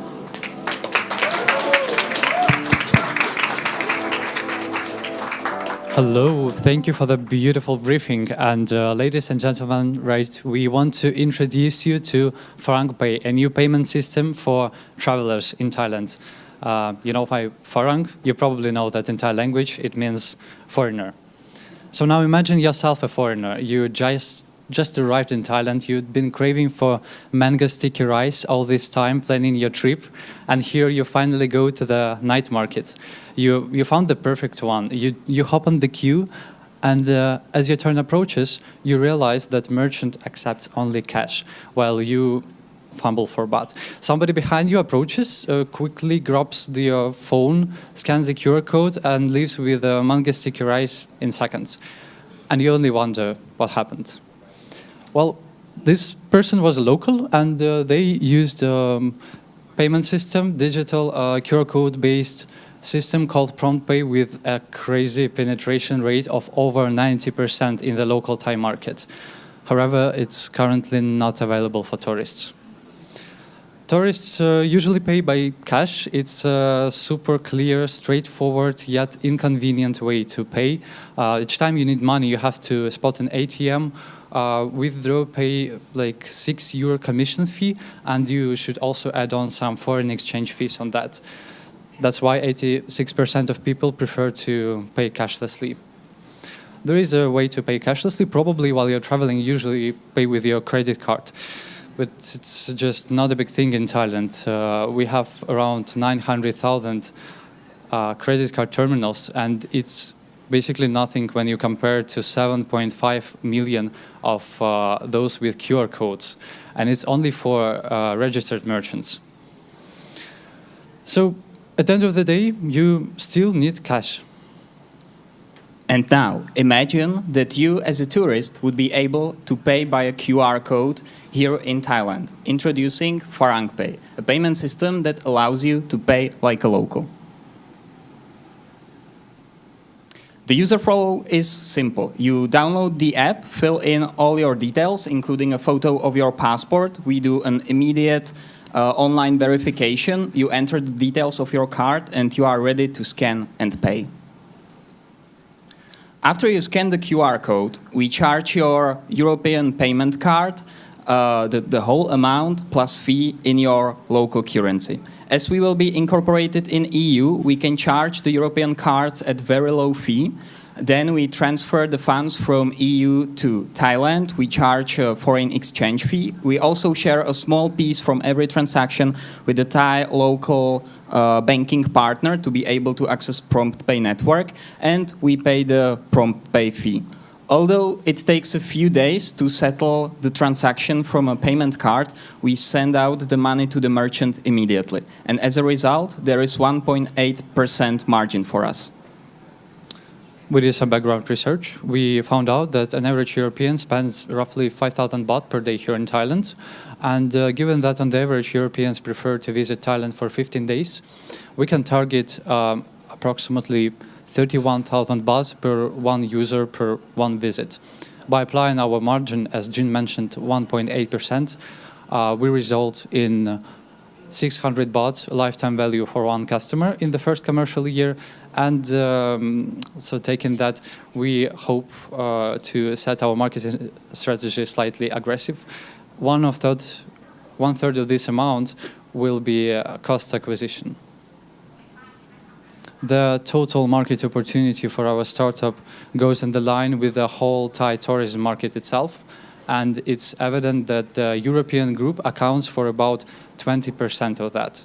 But if you want to estimate the market opportunity for the one that we directly address with our service, we should take the addressed cash, apply our marketing assumptions, and the commission that we charge our users, which is 3.2%, which leads us to 28 billion baht service addressable market. And something that we really aim to capture in the upcoming commercial years is 191 million Thai baht. There is another way to approach estimation of market opportunity. Local banks make around 12.4 billion baht annually on tourist withdrawals from ATMs. And we are sort of also becoming a part of this market as well. How does the operation work? We will be incorporated in EU, which allows us to obtain payment service provider license very fast. This, most importantly, allows us to charge the European cards at very low fees. And we also need a Thai banking partner to be able to access prompt pay as a network. We aim for innovators and banks with smaller ATM networks, so they don't really benefit from the ATM fees in Thailand. We already have a few competitors. Actually, 3 of them just appeared during the time we have been working on this project. KoGoPay already secured a partnership with SCB, but QR payments are still not available. And TakTai just recently, 2 months ago, launched a payment feature in cooperation with K-Bank. However, the only way how to do a top-up is in cash, in foreign currency at the airport. And trust me, we tried, and it's even more complicated than we thought. When it comes to competitive advantage, every transaction is charged to your card separately. So it means you don't have to plan in advance what your spendings will be, and there is no leftover on the wallet at the end of your holiday. We have an amazing team of foreigners, so we all face this issue. I'm responsible for technology, Daniel is responsible for execution, and Emma is in charge of operation. Right, the shortest step we have to take is to go to Lithuania and incorporate ourselves there to later file the necessary European licenses for us to operate. At the same time, we'll hire initial team members. They'll be engaged in technical development of our prototype and specifying marketing strategy. While all the things are being prepared, with the founders will establish the necessary partnerships with the KYC provider, with the local Thai bank, and of course with the payment gateway. As our prototype is rigorously tested and licenses are secured, we will be ready to go public estimated in around 6 months.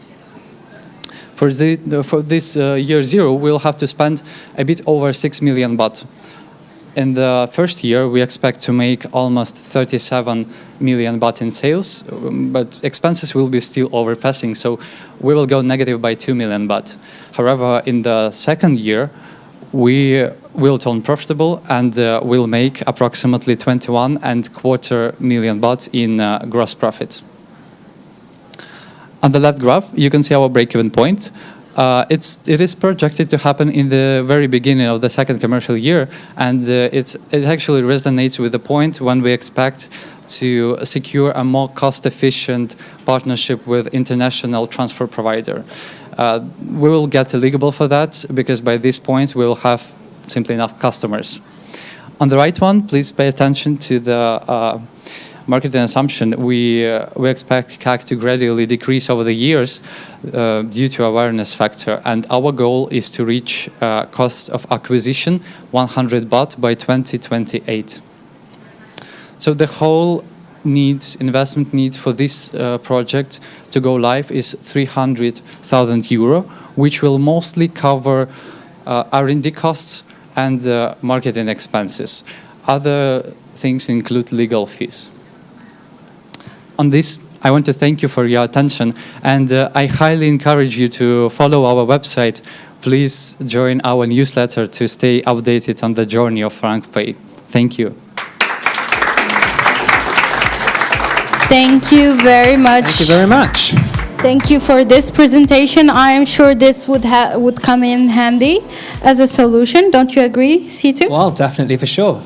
I think we're reaching almost halfway or a little bit. More than half away. Of course. Okay, we have, I think, 3 more projects to go. Yeah, this time we're going to be discussing about a case study. But before that, Chema, do you think communication is very important? Well, that's a given, of Of course. course. But Yes. most of the people always been thinking about verbal communication is important, but non-verbal communication is also vital to communicate within our society. But do you know the meanings of like this? I'm not sure. Well, that's mean kind of a I love you in the American sign language. So this case study will typically be relevant towards for a case study going deep dive into the sign language itself. So I would like to welcome Mr. Onicha to be on the stage.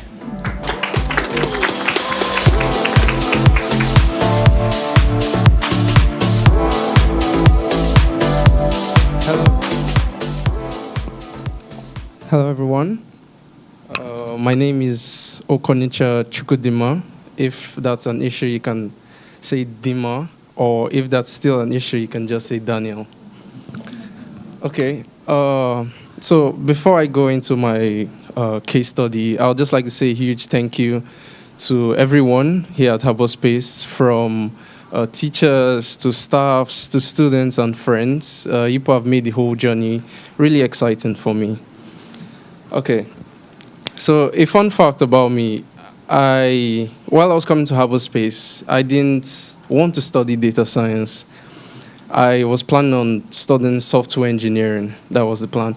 So along the way, some things happened, and let's just say I ended up coming in as a data science student here at Harbour.Space Thailand. And I was like, okay, I'll give it a shot, because I always run away from data science related tasks, because I was really comfortable in my space in software engineering. I knew what to do, I knew how to do things, and this came up and I was like, okay, I will do data science here at Harbour.Space. And that's when an idea came for my project, which is development of a sign language recognition system. Okay. So communication is very important, and we all know that as human beings, we are social creatures. We try to interact with ourselves one way or another. But in this whole communication sphere, I will mostly be focusing on verbal communication. Okay. And the motivation behind this project, just like I said, I was a software engineer, and I had a friend he was interested in data science, And one day he just randomly brought up a conversation with me relating to this project. And we were both pitching ideas to ourselves back and forth. And I told myself, okay, now I'm in Harbour.Space, I might as well implement this whole idea that we've thought of. And that is how I would like to handle verbal communication, either through online interaction or physical interaction. So the whole objective of the project is a system that translates hand gestures. People that can't talk verbally, most way they do it is either through hand gestures or they write it down. So I translate the hand gestures into readable text, which aids communication for deaf individuals. And how I will accomplish this is OpenCV, which is a platform. You can check it. It's mostly handles things like camera-related machine learning problems. MediaPipe, Google MediaPipe, and the model I made myself. So the project architecture, or the whole structure on how the project goes, is I have OpenCV, which I just talked of. This handles your things like the camera you use, how it will display it, FPS, and that's frame per second, and also the visual. Then I have the hand landmark detection from MediaPipe. This handles things like, I'll say, the structure of your palm. I will go in depth why I use this later on. And the last part is obviously the machine learning model, a classification model.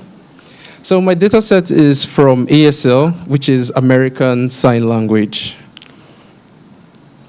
This is a very good data set for someone like, as a data science student, a data set that doesn't give you any issues because, I mean, everything is labeled. You just see all the hand signs and the alphabets beside them. That is very good. Then MediaPipe, the second part I talked of. So let me just give a brief demonstration. Let's say this means W in sign language. And how the structure of the project works is, if I put up this to my camera, it displays the alphabets of what I am trying to communicate. So I put up the camera, it captures the hand sign, and it shows the structure, those lines on your palm. And from this structure, it extracts the information it needs, and the system will tell you, okay, this is what you're displaying. Okay, so this is example of how it looks like. Everything is fully labeled. You can check it from Google MediaPipe. They have like in-depth detail on how exactly this works. Then the methodology. Don't worry, you don't need to understand any of this. I'll just translate it so it can be easier for everyone to understand. This is basically, I put up the hand sign. It takes that, converts it into features, extracts the features, and this ending part now classifies, okay, this is W, this is A, this is B, and whatever sign you put up.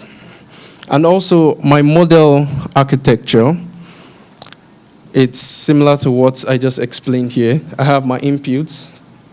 It takes everything, processes it, and gives me information. I'm not going to go into the technical aspects, what's 20 dropout layer activation and all that, so I won't bore you with something like that.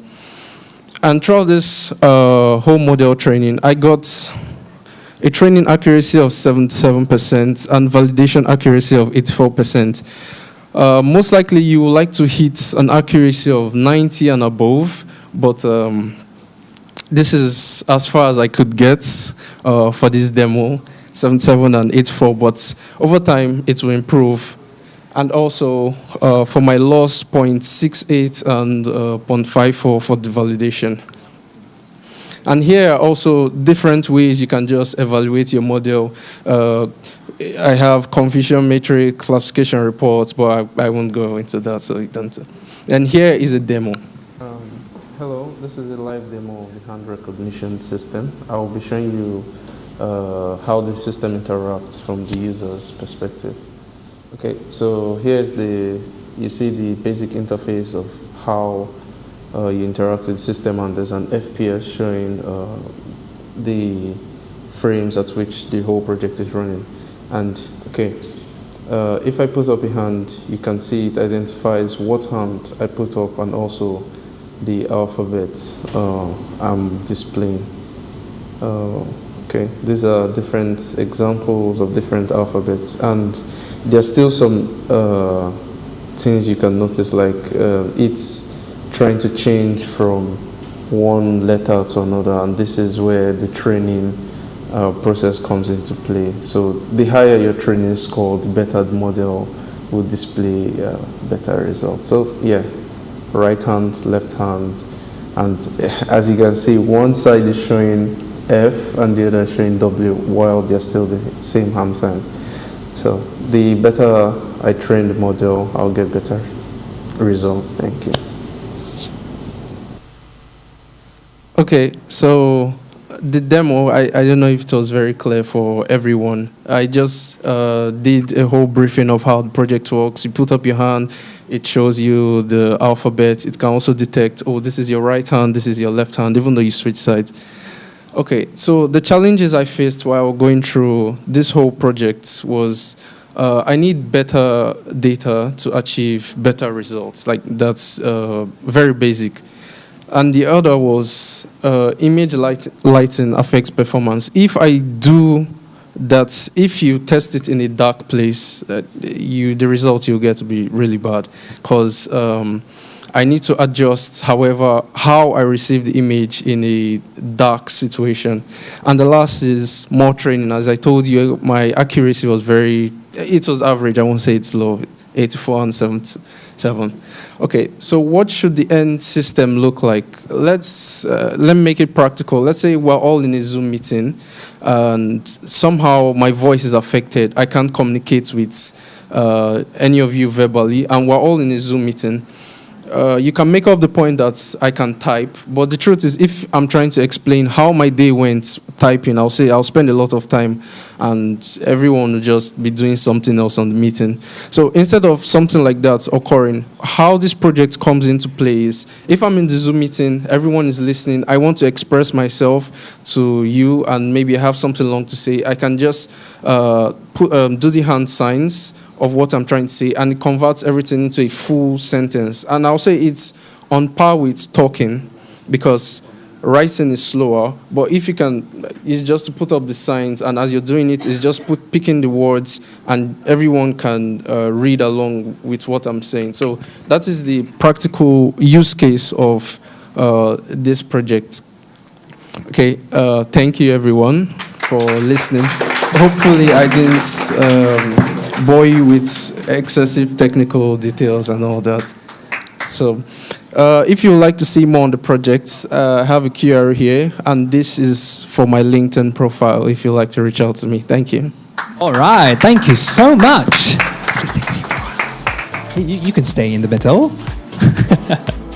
Well, actually, so I really would like to thank, especially for this project. It's all about inclusivity, not necessarily it's about for the current society, but also for the deaf communities will be a part of who we are and who we would like to be a part of the whole as in a group. But thank you again. All right. Cool. So we are down to 2 more before our break. But before that, we would like to show you a very interesting videos from one of our best and most loved teacher from digital marketing. And his name is Gary. And I'm pretty sure our graduating students will have a great time with him, especially for maybe 3 or 4 months ago. Anyway, without further ado, let's watch the video. Well, apparently you've now graduated, so congratulations. But I got a question for you. Do you remember the very first day at school? Not the very first day you and I met, but your first day at university. Do you remember what that was like? The people you first met, your nerves. thinking about, will people like me? Will I like them? Will I like the course? Did I make the right choices? All those things that might have been going through your head at that time. Do you remember that feeling? I remember when I first went to university, and I remember one of my teachers stood up in front of the whole class, and it was day one, and he said, "Do any of you know each other before coming to this class?" And everyone looked around at each other and realized that no, none of us had ever met before in our lives. And he then turned around and said, "Wow, that's amazing, because now you can be whoever you want to be." And I thought about that for a minute. You can be whoever you want to be because nobody knows who you are. But then I realized, who do I want to be? And as the course went on, and actually I think this is a question I've always, throughout all my life, I've always thought about, and I think it's something that I would love you to think about, is not just who do you want to be, but who are you? And if I was to ask you, who are you? You'd first say, oh, my name is this. I'm from this country. This is my religion. These are my political views. These are my friends. This is my dreams. And you say all these really interesting things and really important things.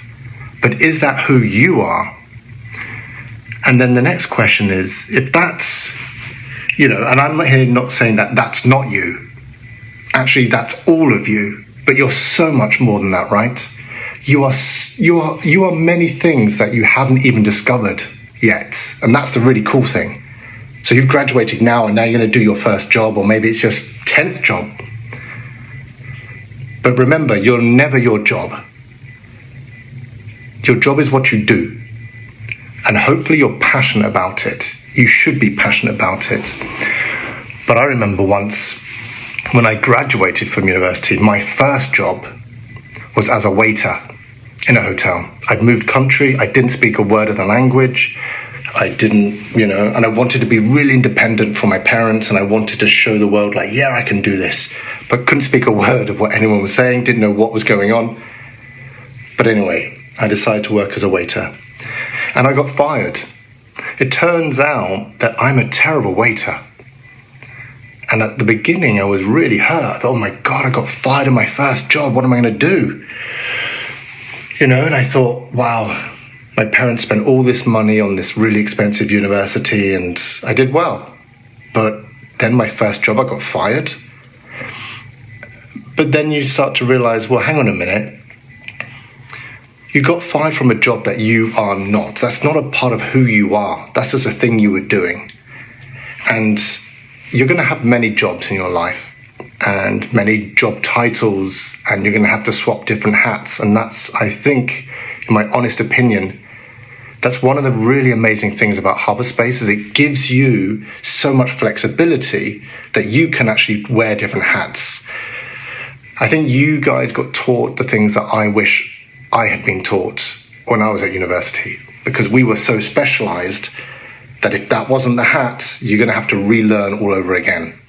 So I think you've got an amazing foundation, and all I want to leave you with is, you don't have to think about who do you want to be, as long as you are who you are. You know the expression, you be you. Yeah, you be you. You be you, full of passion. Take whatever job you want. They say fake it till you make it. You don't need to fake it till you make it. If you're passionate about it, people will support you. They will help you. They understand that you're learning the job. But if you don't, you're still faking it, and you're faking who you are, maybe like me, like a waiter, you'll get fired. So on that positive note, all I can say is I genuinely wish you the best. I wish you an incredible journey. You don't even know what you're going to achieve in this world yet. You don't know what life really holds for you. So go out there, have a lot of fun. And if you ever need any advice, I can only advise you on some things. I certainly can't teach you how to be a good waiter. But apart from that, reach out to me on LinkedIn, and I'll always be here to help you. So good luck. And that was Gary, everyone. He's a really beloved teacher for Harbour.Space students. And not only digital marketers take his class, but also other designers and some other high-tech entrepreneurship students. But that was quite unfortunate for me because at the last years of high-tech entrepreneurship, I've got like other classes. So I missed that chance. But probably I'm going to be trying to take alumni 1 token credits to join again. Yes, as Harbour.Space alumni, our graduates will get a chance to take 1 course at Harbour.Space once a year for the rest of their lives. So this is a privilege to our alumni community. And one more thing, it's not limited only to from the Bangkok campus. Yes. Even if you are from the Bangkok, you still can get to this 1 credit course, even in the Barcelona, Spain. So that's a huge takeaway. All right. For sure. Moving to the 1 project before the last, coming all the way from Nigeria. Woohoo! I want to introduce not only a designer, but recently an author, because she published a book recently. Please help me welcome our upcoming graduate in Interaction Design Master Degree, Adaku. Woohoo! Thank you, Shema. Good afternoon, everyone. Sawadika. And for my friends and family watching online, no, which means welcome in Igbo language, one of the many languages where I'm from. It's a pleasure to present my portfolio to you today. Coming to Thailand, coming to Harbour.Space has been such an incredible journey and experience both culturally and in the world of product design. So, I've been told that one thing that stands out about me is my smile. And I wanted to leverage that in my portfolio while communicating who I am, both as a person and as a designer. And so, this isn't working. Okay, yeah, I'm curious, intuitive, detailed, and I tend to take a holistic approach to solving problems. I'm also interested in the B2B, B2C sectors, and I'm passionate about social impact. I thought this was a great way and also snappy as well to communicate who I am as a person and as a designer. On my portfolio homepage, you can also find a curated selection of my work. I design it in a way to highlight the projects that I've worked on that highlight my experience as a user experience designer. And visitors can easily look into the case studies there. And at the bottom of the page, you can find out more about who I am, my career direction, and also ways to contact me, which you can also access with the Get in Touch button at the top. So let's go into a case study, which I'm really proud of, and I consider to be a pivotal part of my experience here at Harbour.Space. It's titled Pack and Drop, and in this project, we wanted to help Gen Z travelers stretch their extremely low budgets as far as they can. So some of us are Gen Z here, but even if you're not, I'm sure a couple of us are familiar with the financial constraints that Gen Z have to deal with compared to older generations who were able to buy a house, buy a car, or travel easily at the same age. In this project, my team and I, we wanted to provide a way for Gen Z to easily explore the world, because the financial constraints don't mean that Gen Z don't want to explore the world. So we wanted to help them to explore like new continents for 18 to 24-year-olds who want to travel, backpack continents.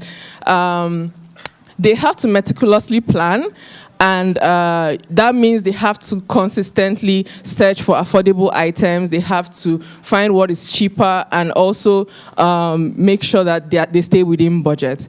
And so our client here was Lonely Planet. And Lonely Planet is a travel brand. It's a very established travel brand, and they started in the 1970s. But compared to the 1970s when they first started, they have to deal with digital algorithms now. They have to deal with digital apps like TikTok, which Gen Z are really like familiar with. And they have to find a way to connect to this audience in a very refreshing way. And so with Pack and Drop, we started to research and ask the question how to help Gen Z to save on, to connect with this brand. And we started with the research. And one of the very important findings we discovered was that most of these travelers on arrival found that they had overpacked. But by the time they've arrived, it's already too late.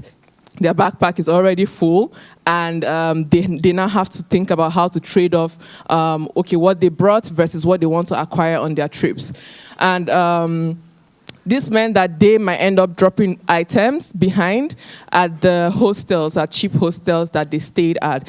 And these hostels would then decide whether they want to maybe donate to a new traveler or donate to a charity house or just throw them away. That was one of the, that was a box we actually got from one of the hostels. We came in, did our research, and they actually gave us the box to go home with because somebody dropped it off. And also, when we now analyzed the research, we found out that we organized this into like personas, and one of the personas we wanted to cater to was Una. So we chose her because she likes to travel super light, but this also meant that she got to drop items she may need later on, and so she was more likely to need items in the future. On the hostel end, we went with Sammy, and we organized the hostels into like the small hostels and the bigger hostels.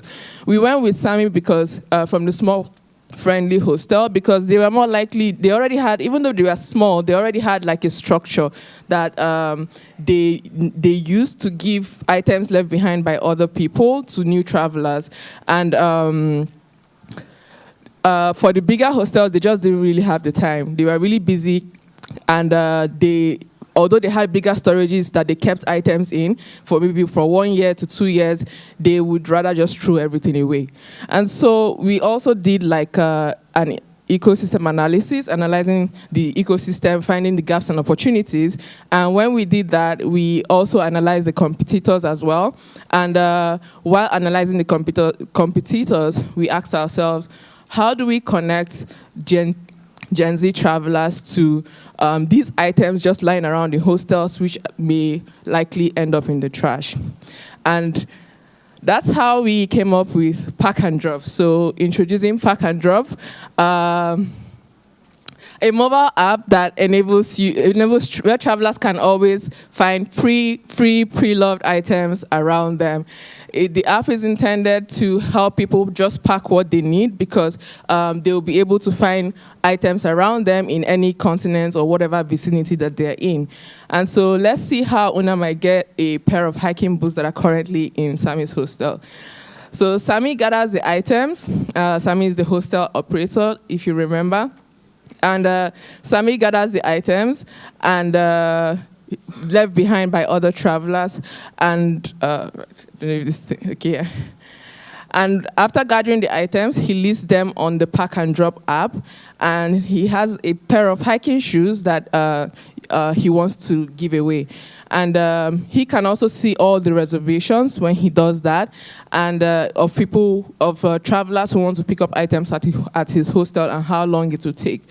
And Una, who is on the other side of the world, picks up the Pack and Drop app and tries to find what she can save on. And she finds that there's a pair of hiking shoes that she can just pick up near her hostel that she reserved, on Khaosan Road.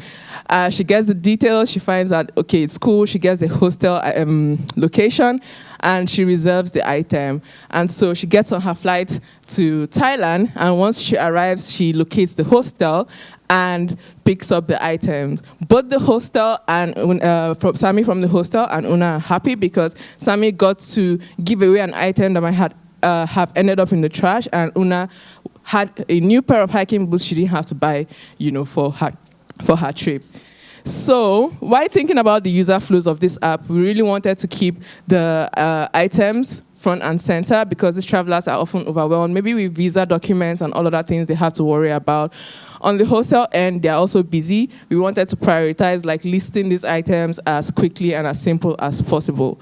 For the art direction, we settled on using the sans serif typography, which is easy for readability, and cooler tones, which brings like a sense of calm while going through the app. So one thing I learned from this project was the importance of research and planning, especially before going into any design production tool like Figma. Ideas can be exciting by themselves, but they are bound by real constraints that are unraveled by speaking to people. Within my team, our diverse expertise and perspectives allowed us to approach this problem from multiple perspectives. And in the end, our team excelled in a dot voting exercise, and I left that experience being with more confidence in presenting my design decisions and also in managing a team. I'd like to thank my team, Francesco, Pativi, and Omsen. Two of whom are graduating today. Thank you.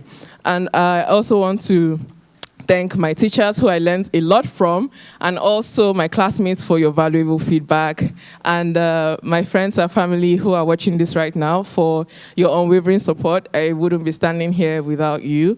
And yeah, like I'm open to any questions you might have after this. I look forward to connecting with many of you after the presentation. Thank you so much for your time. You can scan the QR code if you want to contact me later on.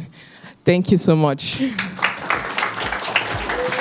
Thank you so much, Adaku and others. We have actually a capstone showcase right in the vendor space. During the break, you can go there, explore other capstones that did not have the chance to be presented today here, okay? So, for the very last but not least, I have a presentation for you that is full of energy because apparently we need some at this point, right?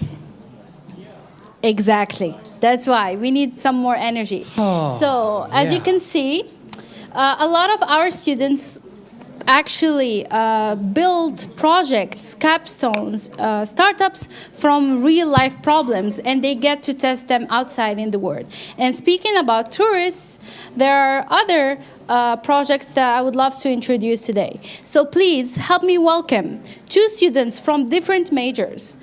Panchita from Thailand, from High-Tech Entrepreneurship Program, and Ivan from the Philippines, from our Interaction Design Program, introducing Ho Ho. Ho Ho.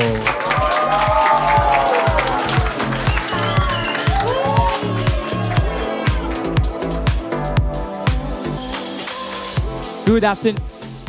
Sorry. There you go. Good afternoon, everyone. สวัสดีค่ะ Mabuhay. For the end time, can we get a big and loud ho ho? Ho ho! One more time. We cannot hear you. Can we get a big and energetic ho ho? Ho ho! Thank you for that energy. My name is Ivan. Along with my partner Pan Pan, we are here to share with you our exciting project called Ho Ho. Guided with our vision to create a community where everyone can pursue their passion, we encourage everyone to live a life full of meaningful activities every day. This project grew from my own experience. As an expat moving here in Bangkok, I wanted to connect with my hobbies, but it was a challenge for me. Along with other expats and hobbyists, we shared the same experience. For instance, like Arthur, who just moved in 9 months ago in Bangkok, he felt the void in his personal life and wanted to connect with his old hobbies and find new communities. His stories highlights common pain points, like too-many distractions, scattered information across many platforms, the scare of fraud and scams, and of course, the lack of local recommendations for hobbies and communities. On the other hand, we have Darin, who owned a diving center in Phuket and struggled with between managing the business and promoting it. And we know a lot of Darin, many Darin out there, facing the pain point around here. They need to improve their customer acquisition and also have facing too much of competition. and the end, they're having poor marketing strategy. And there are a lot of Terreans who faces the same challenges. With thousands of hobby locations, Thailand has a vibrant hobby market, and we see opportunity here. Because for us, we see the problem very, very clear. There's no dedicated app that connects the hobbyists to their activities. So the solution is this.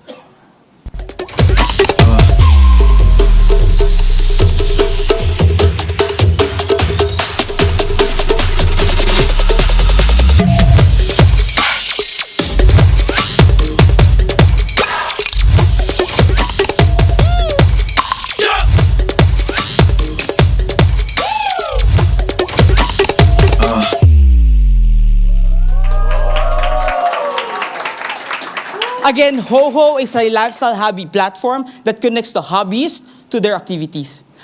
Since the app is for free, all you need to do is explore, book, connect, and go. Enjoy your hobbies. We share exciting features like easy searching for activity options, finding friends through our community, direct booking, and even buying gears with ratings and review through our marketplace. And of course, the CMS, content management system, where our business owners can use this as a marketing tool for them to promote their business and services. And this is where we want to focus on. We will go straight to our business owners and encourage them to be certified partners. We are for the community, and we are a dedicated platform for them. While our other competitors looking for the booking app and the social media, we are focusing on the hobby and want to build a strong community for them. And this is the initial target. A part of local in Thailand, we want to target the expat and foreigners who live in Thailand for the extended period. For the MVP, we will target 6 this hobby with the high spending value, which is golf, diving, climbing, boxing, surfing, and yoga, with the minimum spending around 2,000 to 3,000 per session. And of course, we're making money as well. We have the aggregator model, similar like Airbnb or Agoda. And also we provide CMS pay-per-use service that they can manage their system at home. Also, we charge 15% for the commission that's successful through our marketplace. Based on our ideal scenario, our financial models say we will break even in 13 months or Q1 of the year 2, which is 850 transactions and 30 paid partners per month. We are growing rapidly in the next 5 years. And we are excited to share with you that we've been granted recently 100,000 baht from the Ideation Incentive Program from the TED Youth Startup as of August 2024. Next one. This funding will be used to develop the app, of course, improving the marketing strategy, and of course, acquiring more and more partners. Our 6-month roadmap, we make sure everything will prepare and launch the app by January 2025. Our milestone is very clear. In 2026, we will expand to 12 hobbies and increase into 150 partners, and also add creativity and relaxation hobbies into our platform. And in 2027, we will expand across Asia. That's why we're here. We need your continuous support. We would like to ask you for 1 million baht for 20% of company value post money at 2028. Together with our team, we will work intensively to make this app as possible. Because again, we want to help our dear hobbyists, but especially our very own business owners. But most especially, we want to help the small Arthurs and Dareens of the future. Because ageless is already there. ageless and continuous.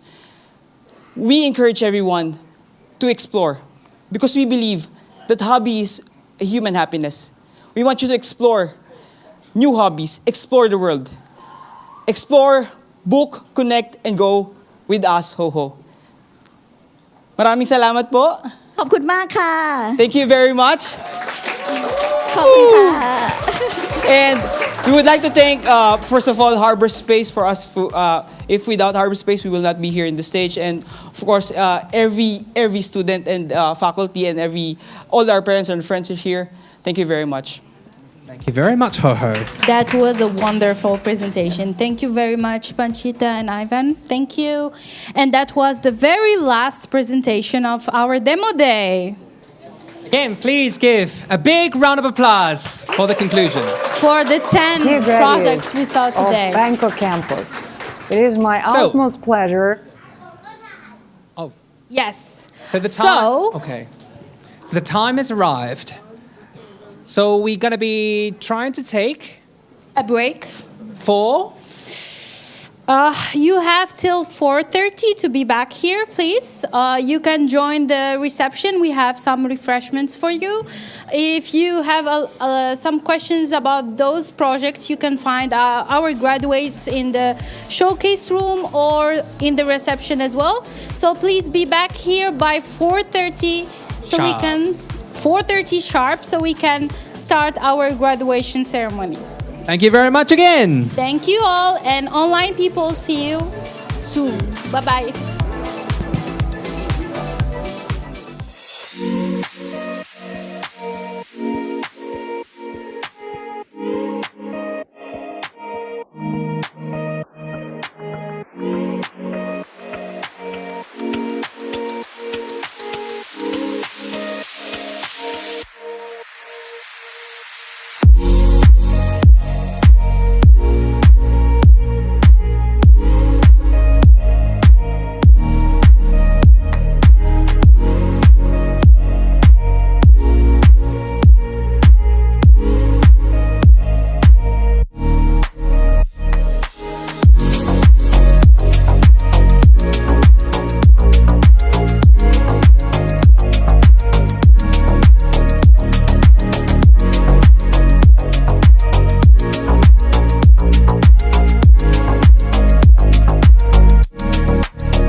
a very, very, very long day for us, right, Situ? I reckon, of course. But we reached the most important part of the year, the very, very critical part in which we congratulate our graduates, right? And we award their hard work with a degree, right? Exactly. So, Shema, should we start inviting our graduating students? Of course. I want you all to welcome our graduates for batch 2024 to the stage, everyone. Please give a big applause while they are entering as a grand gesture. Where are they? Hello? Please come to graduate. I think they're too excited. I think so. I think they don't want to graduate. They really don't want to leave. I still cannot see them, really. Come on, sometimes it takes time for bigger things. Yeah, we waited a year for this. We can wait a couple of minutes, right? Yeah. So please, let's do it again. Please welcome our graduates. Woohoo! Let's go. Let's go. All the way here, all the way here. Starting from tomorrow, you guys are going to be joining the alumni team. Look at our beautiful graduates this year. Wow. Woohoo!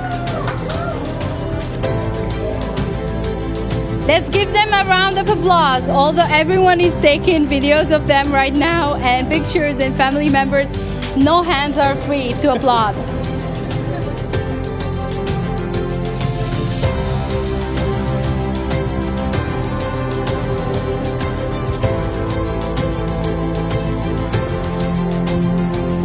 We have vloggers, bloggers, everyone is taking videos, pictures. That's why it's taking a little bit of time. But everyone look very beautiful with your scarves. We call it Norma or Swaima. Swaima. Swaima นะครับ Swaima. ทุกคน Swaima นะครับ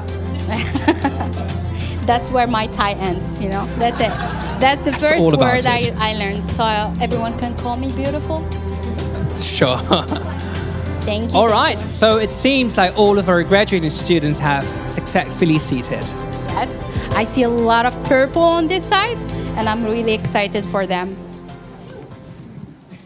All right. So, ladies and gentlemen, we would like to properly start our graduation ceremony of Harbour.Space UTCC Bangkok campus 2024 from now on.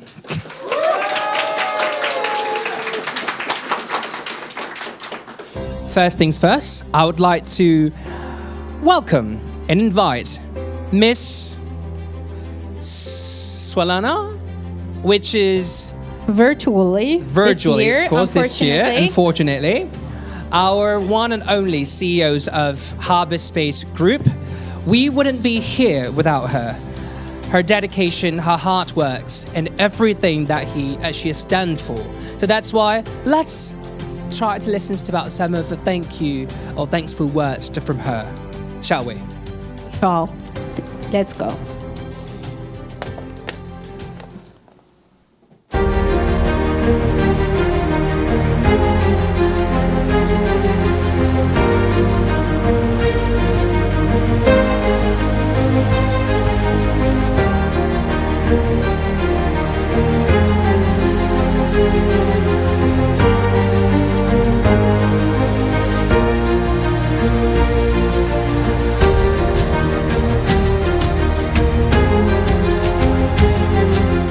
From being here at Harbour.Space. I just want to mention a few of these lessons that you may remember throughout all of your life. The first one is friendship. Obviously, you made a lot of friends, right? If you look left to your side, if you look right to your side at the moment, you see a family, you see friends. And this is something very special about the atmosphere at Harbour.Space. And I'd like you to remember when you go out to build this kind of friendships. As you go out to the real life. The second one is excellence. As you know, at Harbour.Space, we do our utmost best to bring the best people from all around the world to spend time with you in a very intensive manner, so that you really come and test your limits. And I'm sure all of you have tested throughout this last year, where are your limits? And you found out that the limits actually can be stretched. It's not that you really have a limit, but if you stretch hard, if you work hard, then this limit actually doesn't exist. You're limitless. And that's what I want you to remember as you go out to the real world again. Another thing I want you to remember is that be sure you've been prepared the best of all of other students in the world. Also, I want you to take with you something that I call self-confidence. And that self-confidence that you are taking from Harbour.Space and with all the work that you have done actually rests on something fundamental. And I'd like you to reflect on this fundamental. And the fundamental thing is that you've been prepared as the best in the world to conquer any challenge or any problem that you will encounter in the real life. Why is it so? Again, going back to the method of Harbour.Space, we have been making sure you are trained on the latest in the field that you have chosen to study. You have also been spending a lot of time. Every course that you have taken, you spend 100 hours. So in total, you have spent at least 1,500 hours here at Harbour.Space getting ready. And at times, I know it was hard, but you made it, and it means, trust me, that you will be able to make it in the real world as you did it at Harbour.Space, or even better, because the problems that you're going to encounter in the real world will be actually easy for you, because it was really hard at Harbour.Space. What else should I say? I'd like to wish all of you the best of luck, because luck is something that I believe is an attitude. And so I wish you this kind of attitude that you have fostered at Harbour.Space to carry on with you to the future. Just tackle the problem, face it, stand up. If you fail again, go back and try again, and take it with a positive, optimistic outlook in your life. I'm sure that every single one of you will make it to the highest of your potential in the real world. There's no doubt, at least from my end, that together we have done a fantastic work to make sure that this outcome, such that you really live up to your highest potential, will happen in the real world. I'd like you to stay in contact with Harbour.Space, with me. Please write me back about your experiences here at Harbour.Space, and then your experiences in real life, how well we prepared you for the realities. And I'm sure, as I said, because I'm receiving a lot of letters from the alumni from previous years, that we have done it really well together. And thank you for being in it together. Thank you for being on a mission and trusting us to build the university, a different university, which we call the University of the Future. I hope to see all of you very soon.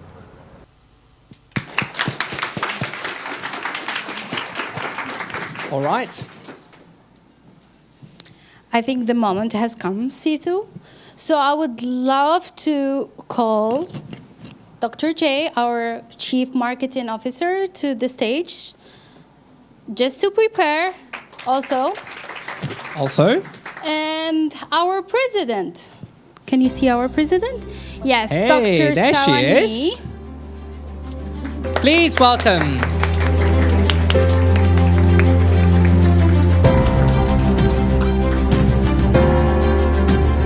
So now we will be starting with the ceremony of diploma ceremony.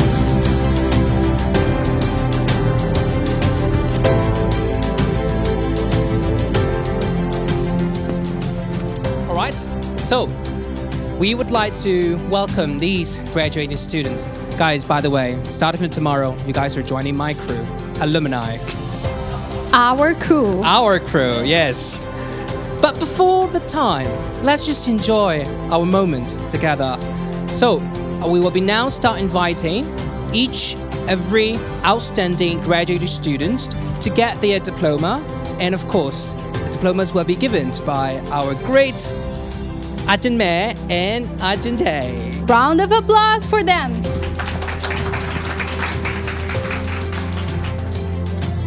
So, the very first name. Ayla May Perines. Please come to the stage.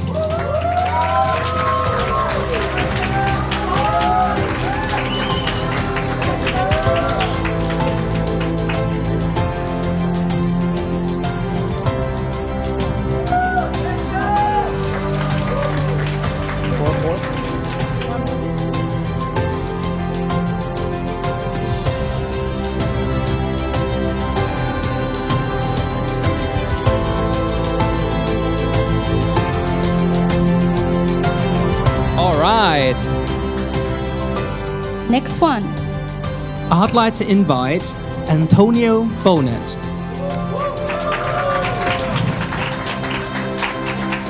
By the way, Antonio is the person in charge of a lot of good things that happen to our students, the awards, the competitions, but also he designed the student capstone exhibition in the Venture Space. So please say thank you to Antonio. Thank you very much.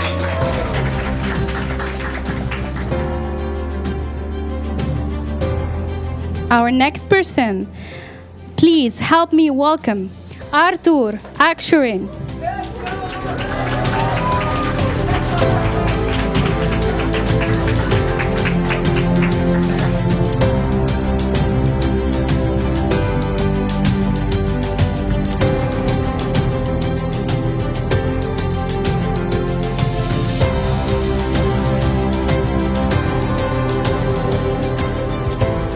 The next person is Shukwudinma Okonisha. Dinma?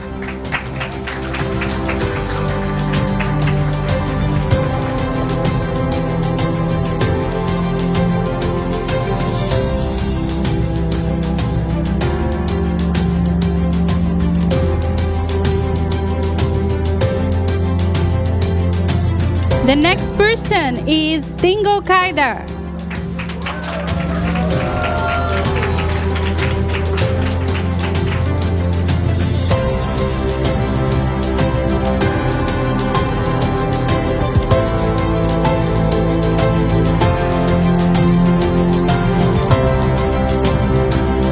Congratulations. All right. Now we would like to invite for Francesco Oliviero. All the way from Italy.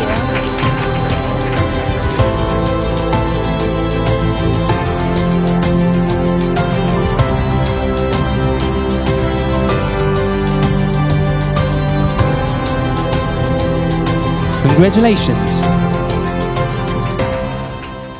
Next person is Irina Chus.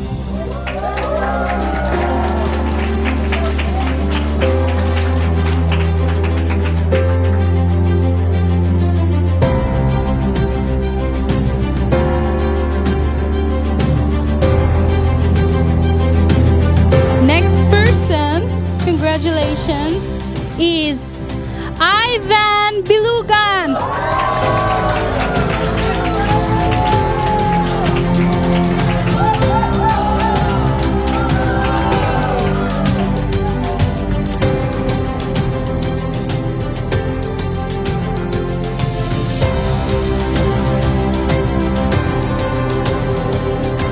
Congratulations. Our next person. Our next person. Our next person is Judy Moya, who is currently in our Barcelona campus. From this point, we want to say Sawadee ka, Kun Judy. Congratulations if you're watching us online. The next person is? The next person I'd like to invite is Julia Champion. Yes.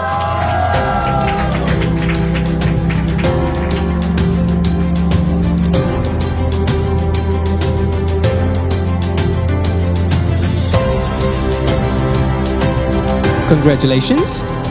And now, I would like to invite for the next person, Mr. Kaunset Pyo Myit Jack.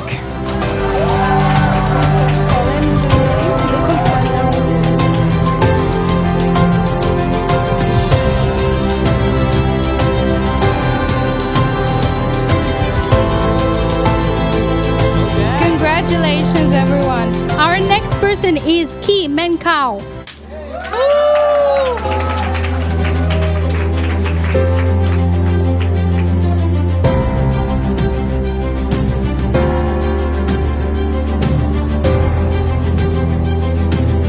Thank you very much. And now, I'd like to invite for next person, Ladapa Napasiri.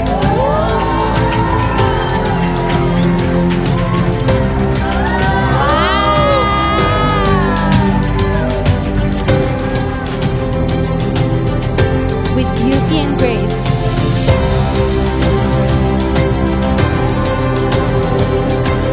Our next person, congratulations, Ling Ko Heng.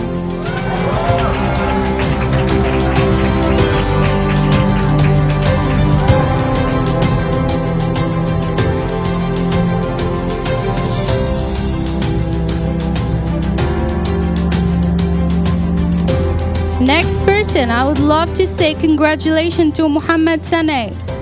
Jim.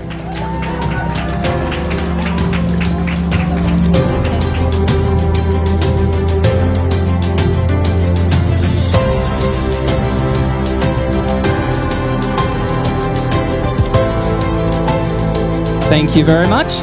Now I'd like to invite Miss Ngu Wa Ao Machan.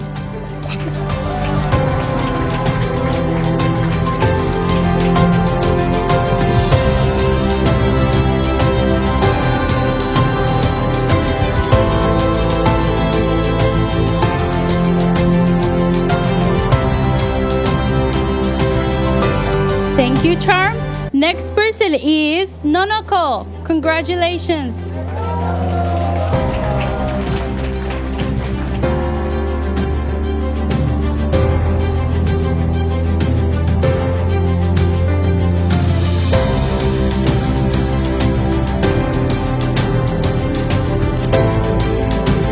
Thank you very much. Now I'd like to invite Miss Panchita Tialakanawe. Congratulations, Pan Pan. Aww. Honey. Love is in the air. Of course. Ho team. Our next person, congratulations to Payal Agarwal.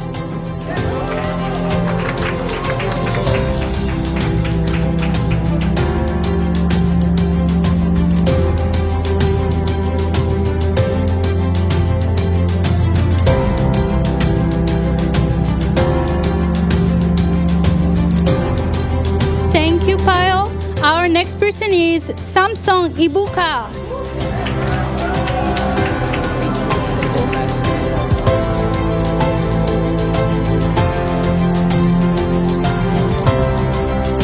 Congratulations. Congratulations.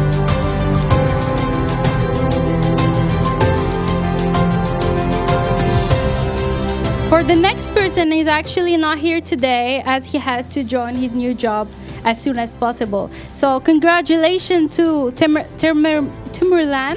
Sorry, Tim, for butchering your name live. But congratulations, Tim. Congratulations, Tan from Vietnam as well. Both of you, congratulations. We love to see you back visiting us soon. So for the very next one, I would love to give the honors to the youngest brother. Yes. So I'd like to invite my one and only elder sister, Tan Tiri Mao or Mao.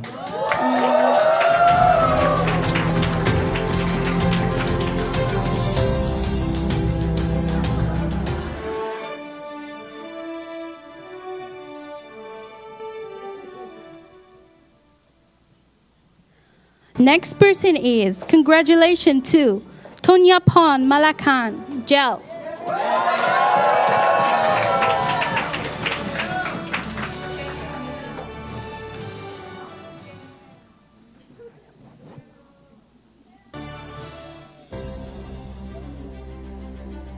Thank you very much and congratulations. For the next person, Miss Valentine wouldn't be able to join us today. So, but still, we wish her well and congratulations. For the next person is Vasily Kotonov, Master Data Science.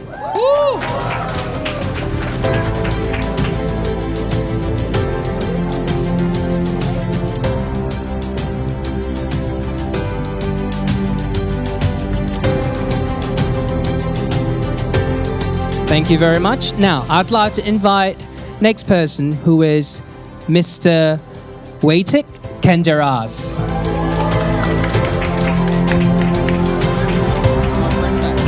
Our first batch of bashers. Be careful, be careful. Thank you.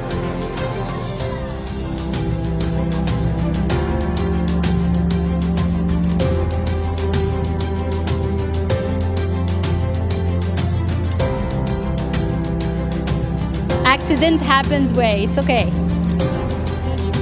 No need to fail. So, as you can see, we have had some diplomas yet, but we would love to introduce the honors of this year.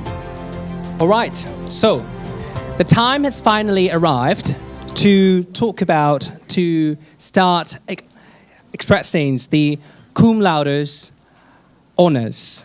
So this prestigious recognition is awarded to the students who have achieved a minimum GPA of 3.50 and are placed within the top 25% of their class. Well, of course, these students have demonstrated exceptional dedications and academic excellency. Please join me in celebrating the outstanding achievements. Chema, will you? I will. Thank you. So for the first honor of cum laude, can you please help me welcome Roji Pass? You.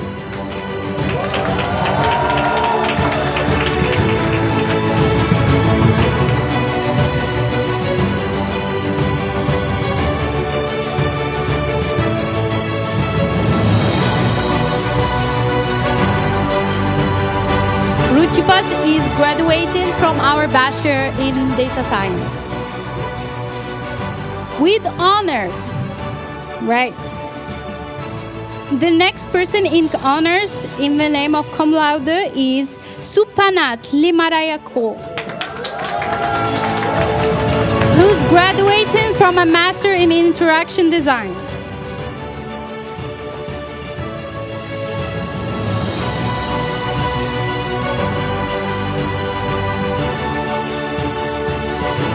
The next person graduating with cum laude honor is not here today, but that is Emma Gunther from Germany. Please, let's send her some of our best wishes. The next and last person in cum laude honors is Jindrich Richter.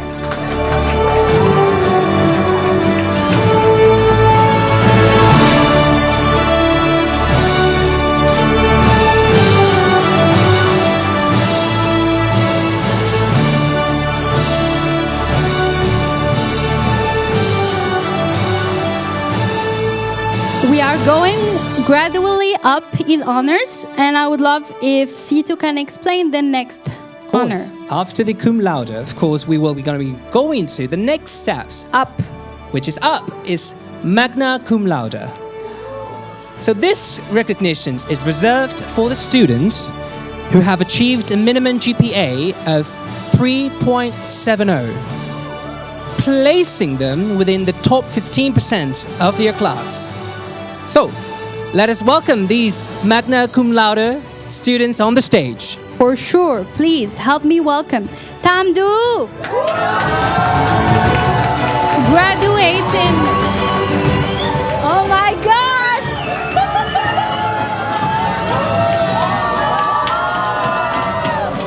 Oh my God. Your friends are great, Tam. Your friends are great. Please show us this sign. Wow. For people watching online, Tam friends from Vietnam made a sign. For the next person with magna cum laude honor is Jinda.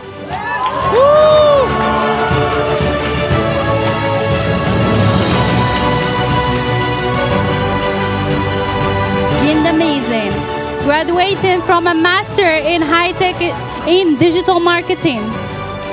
Our influencer, our godmother, helping everyone.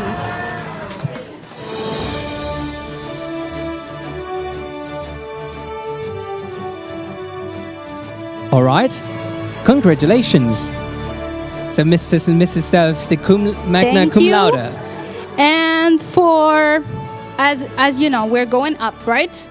Yes. So for the next person and the last in magna cum laude honor is Adaku. Adaku.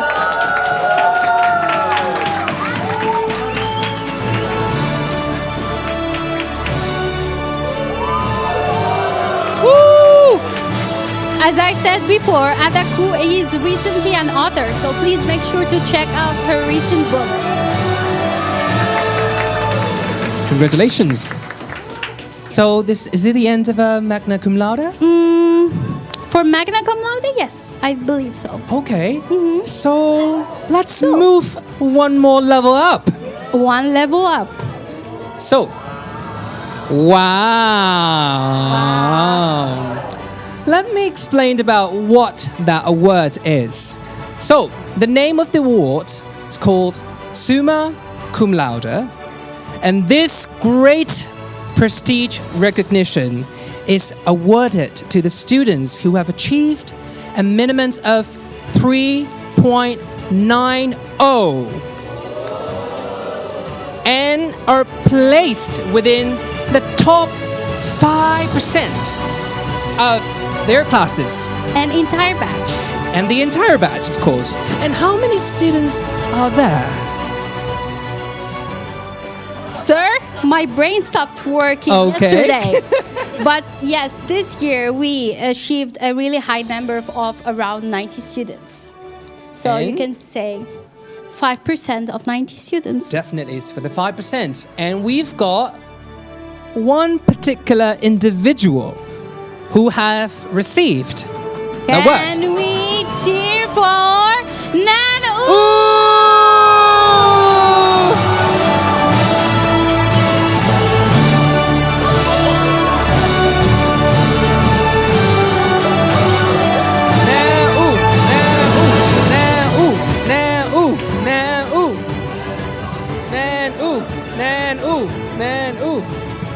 Yes, congratulations, Nan-U.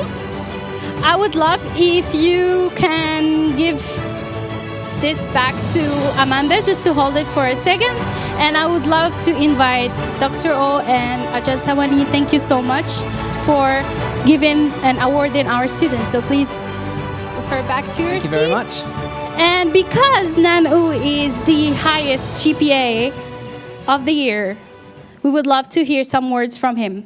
I have a lot to say about him. A lot of people here have a lot to say about him.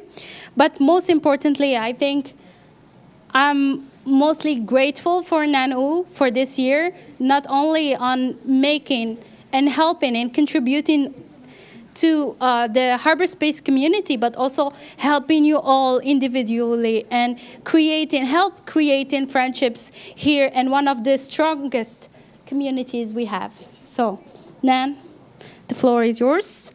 But before I give you the floor, I would love to. This is the first time we do this, to give you an actual award. So you can have it. Fancy. So, Nan-U, you're the valedictorian award.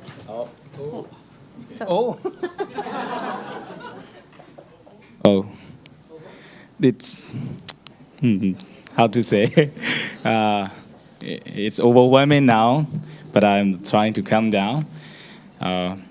Honestly, before enjoying Harbour.Space, I was lost. You know, I don't have hope in education system. So I would love to say this random talk, the title name, The Less Hope. So now I feel standing here full of heart, gratitudes and hopes, because I was teacher last 8 years ago back in Myanmar. I was teaching at very small school in a very small town, and at the time I was very young. So just like Martin Luther King, I also had a dream. My dream is very big at that time. I want to change the education system. I want to improve that. But the reality hits me harder later. I realize that I can change the system alone, and I see that system itself is a bit collapsing. So I have no other choice in terms of like quitting the job. So I just quit the job, and I lost hope in institutional education system. I was a former teacher, but it's ironic. I don't believe in education system because it's like you can learn from practical life. That was what I was thinking at the time. But last year, I found Harbour.Space from a Facebook ad, and they are talking about 3 weeks modules, and they are talking about real world learning. I feel like it's interesting. As someone who didn't believe in institutional education, it's new to me. So I try to book a call, then I apply scholarship, and things goes on. But when I joined Harbour.Space, honestly, the system is not perfect yet. Everybody is trying really hard to improve it, but it's still in its early stage. But what I have learned and what I have seen is Harbour.Space has very good community, and it has its own way to change the education system. I really love the 3 weeks module because pushing you to create something.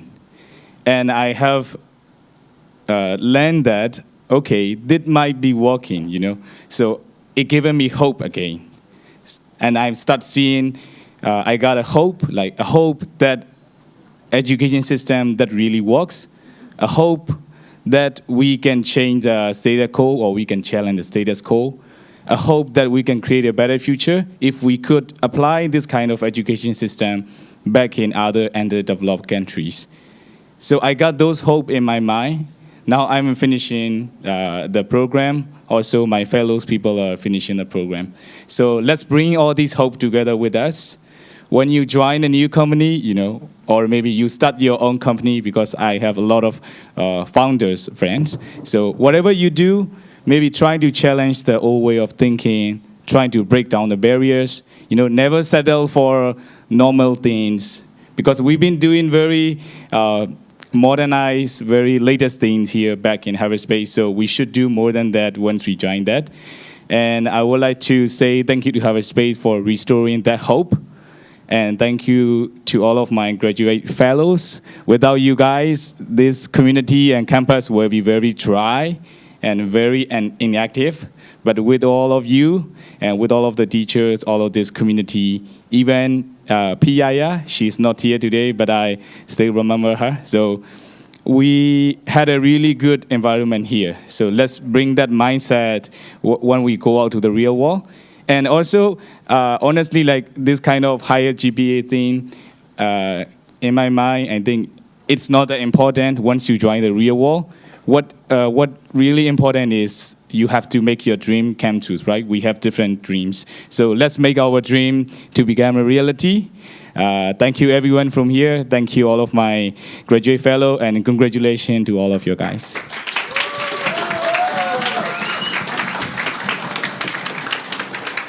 Congratulations, Nanu. Thank you so much. And because we admire more than just academic excellence, we have one more award, actually. And this award is our Trajectory Award that we give as staff and as the community agrees that there is this person who really contributed to student life, to helped us a lot with a lot of different projects. And this is our token of gratitude. So please help me welcome to the stage, Ladapa! Ladapa!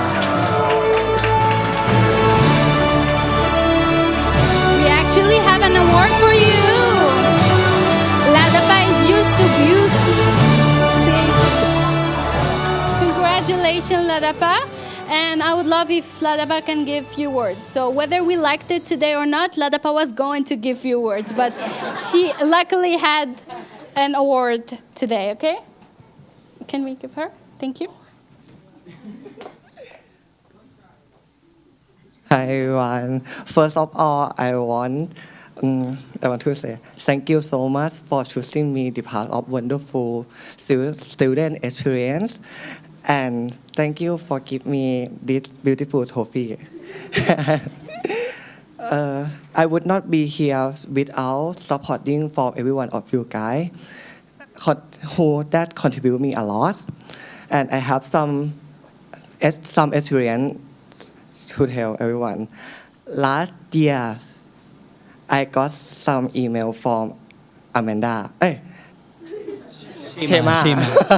I feel very offended. Okay, I even converted you to Harbour.Space. How?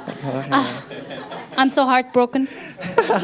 And the content about I got full scholarship. First thing I think, how I can survive in this university, because this university is international school, right? And I cannot speak English at all. And first day I bring my friend to university, and he named Yogurt. He come with me and go with me anywhere in Harbour.Space because I want to connect and communicate with my friend, and he translates to me a lot. But right now I'm here. I'm here for graduated students master degree with my GPA around 3.5. I am very proud of myself and I can do it. ค่ะขอพูดภาษาไทยนะคะ หนูอยากจะขอบคุณอาจารย์เจ อาจารย์โอนะคะ แล้วก็อาจารย์แม่ค่ะ ที่ให้ทุนการศึกษากับหนู แล้วก็อยากจะให้ส่งต่อรุ่นน้องต่อไปค่ะ เพราะว่าหนูก็ไม่รู้หนูจะหาได้ที่ไหนอีก อยากจะขอบคุณพ่อคริสนะคะ แม่มาร์คแม่มิเดย์นะคะ ที่มีห้องปกครองแล้วก็คอยดูแลอบรมสั่งสอนอยู่ตลอดเวลา อยากขอบคุณบางละจันนะคะ ที่คอยซัพพอร์ตแล้วก็สู้กับหนูมาตลอดค่ะ Thank you all for your support. And I want to thank you Shema, Thank you, Ilima, and Amanda to help me a lot for academic part. Last one, I want to say thank you Jinda, Elena, and Pan. Please don't cry. Let's cheer for Ladapa. Come on. We had been through good thing or bad thing together. Love you so much for helping a lot. And last but not least, I want to say something to everyone. I'm ordinary girl. If I can do it, you can do it too. Thank you. Congratulations, Ladapa. Thank you so much. I've never seen someone try as hard as Ladapa. And trust us when we say, if someone here, you ask them who's the hardest worker here, they would say Ladapa. Ladapa brought a friend for a couple of modules to help her out, because when she first came to Harbour.Space, it was beyond language barrier. We could see potential beyond language barrier. And today, it's a testimonial that her contribution were beyond excelling at classes. So thank you, Ladapa. Thank you, everyone, actually. And I will give the floor to Situ. All right, again, from me, thank you very much, Ladapa. And now, without further ado, we are going to an end of this ceremony. But before that, we'd like to invite our very special person of this university to give a closing remark. So I kindly would like to invite Ajahn Konsawani, Ajahn Mayor, please be on the stage. Our mother. Our mother.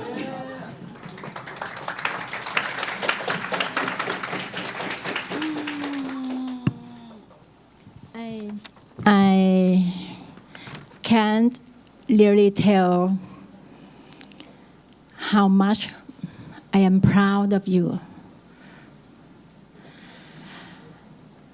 Can you remember the before version compared to after version of you? Remember look back to the first day of the orientation and how much you have changed.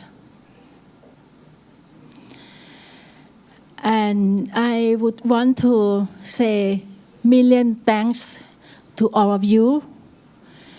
This place in Thailand, it is the first place to prove that higher education in Thailand can be transformed. And it could work. And you are evidence to tell others that it works. It actually works. So you have fulfilled my dream. You have proved it. And new students will join and learn and have experience that you just had. So this is very, very important. Before this Harbour.Space UTCC appeared here, we have our traditional university, even at UTCC. But here, within 3 years, and this year, the first bachelor batch graduates, you have shown that we can do bachelor degrees, we can do master degrees with the quality that is excellent. You finish today, you graduate today not with the certificate only, but with the experience of failing and getting up, crying, and not sleep the whole night.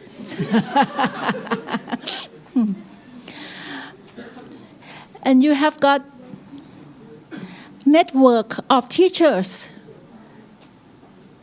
all over the world.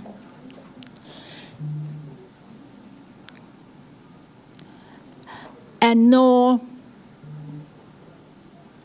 matter wherever you go from now, from today, you have your Ajahn Mae, mother here, always backing up for you.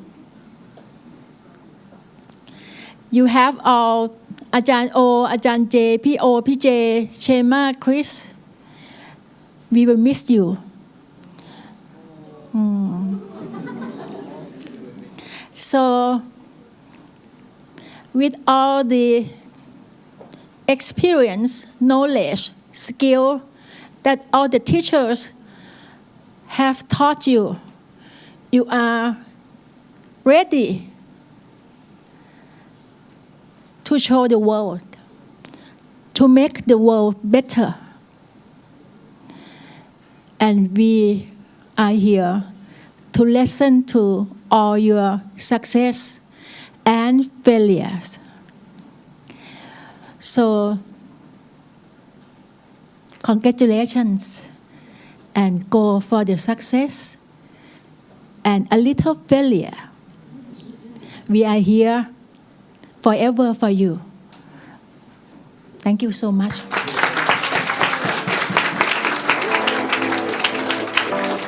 Thank you so much, Kapunka Ajahn Mae. So, that was the last speech, luckily for you. But I want to introduce something very special. This is a gift, actually, from you to you. Every year, we have a graduation video. And the graduation video is nothing promotional. It's actually a reflection of the year and how it was at Harbour.Space. Usually, we make this video for our students to give them the opportunity to reflect back. However, this year, students volunteered to make it themselves. And that was the spirit of this year. You see, your batch was lazy. Well, I was blamed. But actually, I bet my video is way better than this. Just wait and see. Before I show you this video, I want to say a couple of things. This year marked that we had the most musically talented students. We had music playing all day, every day, to the point that Chris had to close the startup space, have them inside because... No doubt. So we had a lot of people playing different instruments. And because of that, some students had the brilliant idea to do something with music this year. So this is a thank you to the contributors of this project before you start crying and forget about it. But thank you, Marky. I saw him here earlier. Thank you, Ivy, for the vocals. You will see. Thank you, Nan, for the music production because he's multi-talented, unbelievable human being. Thank you, Swan, for the violin. Thank you, Nan, again, for the guitar. Thank you, Xavier, for the bass. Thank you, Ivan, for being the director and editor. Should I thank myself for... Okay, they made me do it. Trust me, I didn't want to, but I helped in the production of this video. But it's all them. I just gave directions on how it should be. So, let's see. The boss. Let's see. Let's see. Can we have the lights off?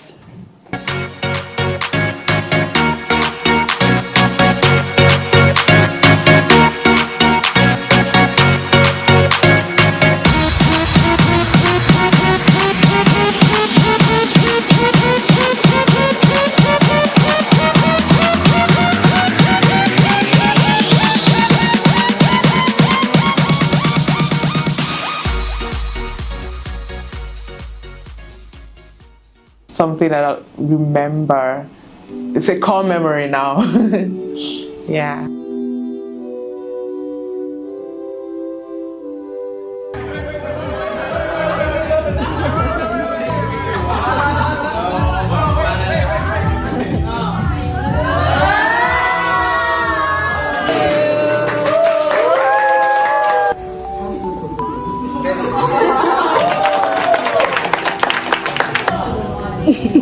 Happy dance, I love food. A lot of things happen here in Harbour.Space within 1 year. 1 year experience. Now it's starting to sink in. Oh my God. 1 year before, I was thinking maybe I cannot speak in English very fluent. I cannot believe that 1 year passed so far. And it's my last day here at Harbour.Space. I remember the first day that I was sitting there. I received a box of merch of the university. It was very nice. There's not a single highlight, I should say, because every module had some of the other things which was special to itself. I was like a lost puppy, to be honest. It was Cameron's class of Zero to Hero, where we were suddenly thrown into the world of startup. A known place, like the business. We had to introduce by ourselves at the stage, and it's very shock for me and really difficult to handle. A lot of the difficulty, and sometimes I trying to stop my dream of studying here. I was like, it's over, like I'm done with school. Even my friends wouldn't believe that I would go forward. I also feel like, oh, how am I gonna do? I change my career in my 30 years old, and how am I gonna start with that? I'm 37, and coming here in school again in 37, it's like a big failure for me.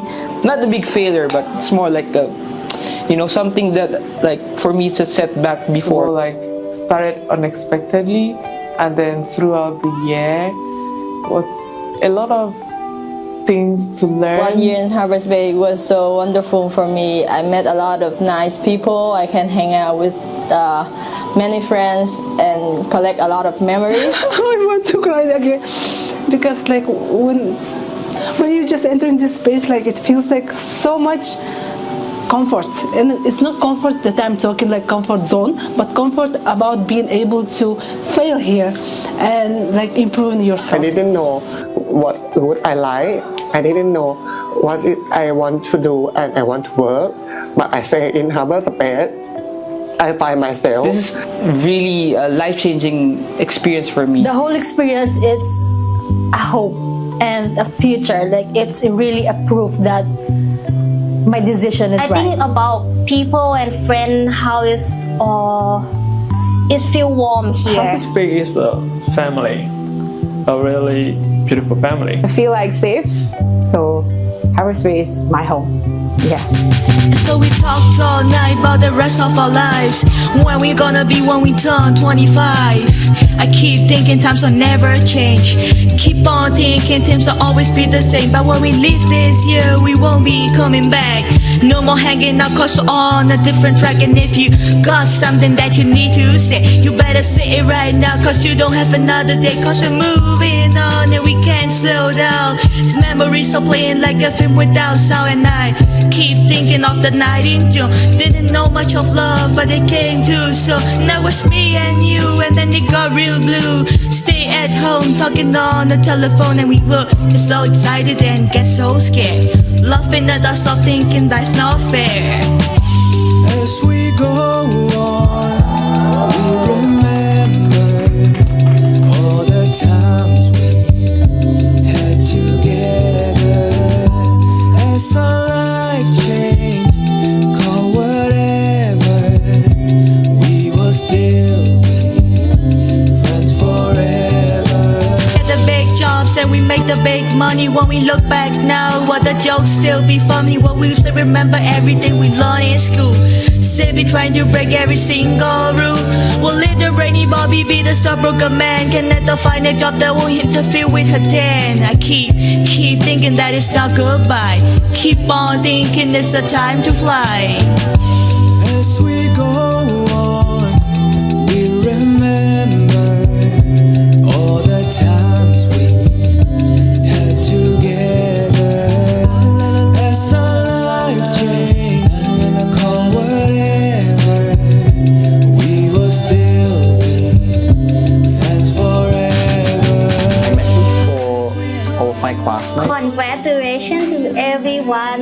Thank you so much, and I would really miss seeing you guys for 3 weeks in every module. Maybe that sleeping space over there, I'm going to miss that place I wish also. them well. I hope I will see you grow, because seeing you grow makes me feel happy. We will keep the connection, and wherever we are. Made it, and don't be afraid to take risk.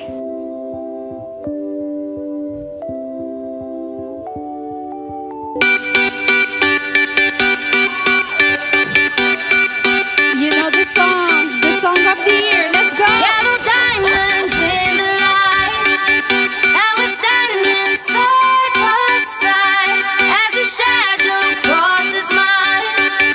What it takes to come alive. It's the way I'm feeling, I just can't deny. But I gotta let it go. We found love in a hopeless place. We found love in a hopeless place. We found love in a hopeless place. We found love in a hopeless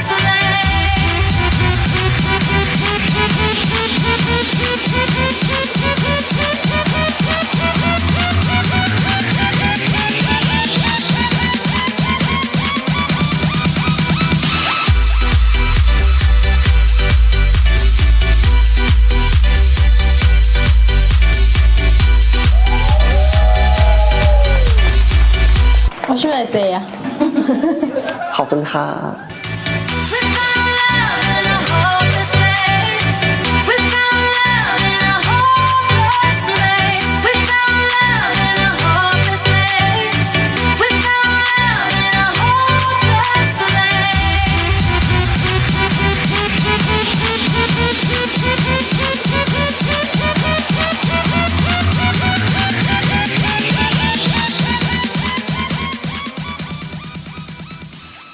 Okay.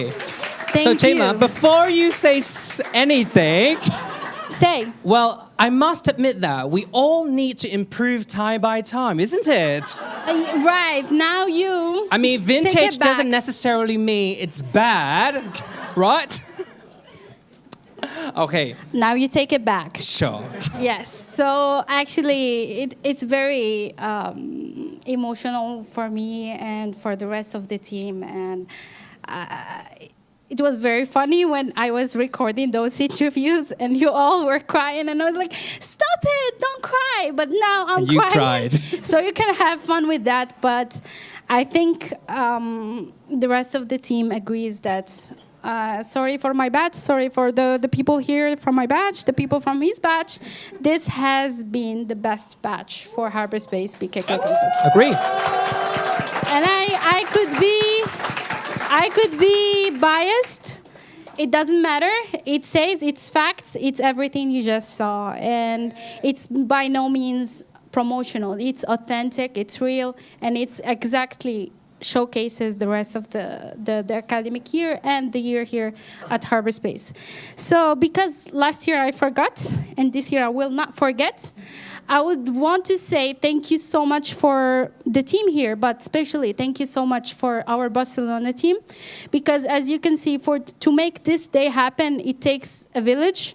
And with our fellow people from the other village, I want to say thank you to Barcelona team, and I want to say thank you to Javi and Vinayak, for our designers, for helping us out, for not killing us this year.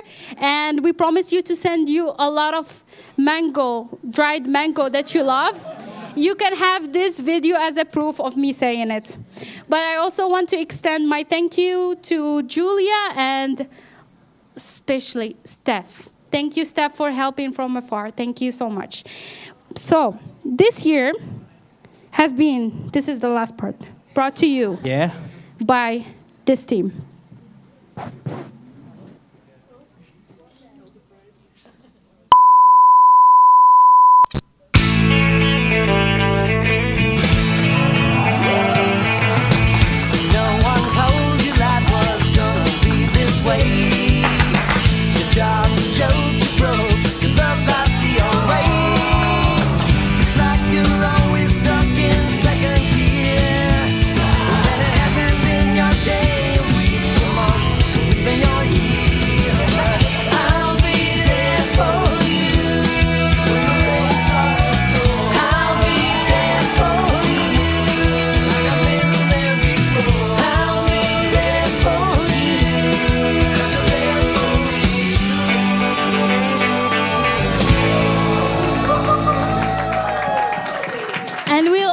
Be there for you even after this. So thank you very much for making it such a remarkable year. This was us and that was you, and thank you so much. This has been such a wonderful time of us together, and I still cannot believe that I will not see you on Monday for a new module. So please come, say hi, let's have lunch together. I'll treat you, you treat me, or just you treat me. I will miss you very much. I would love to stay connected with all of you. And if I don't stop talking, I will start crying. Thank you so much, everyone. Thank you so much, everyone. Thank you, C2, for agreeing to save me some voice this year. Thank you. And to everyone watching, families, friends, and my family commenting, thank you so much. Shukran. Merci. Thank you. Thank you very much, everyone. Yes, thank you. So, we have, the fun actually begins at 7 p.m. The after party is at Pullman. Yes, Pullman King Power. And it will be there at 7 p.m. We already booked the venue for us. You can meet us there and we can start the real party. Yes. Group pictures. Thank you for not forgetting. So, please, everyone, all the graduates, come to the stage for a group picture.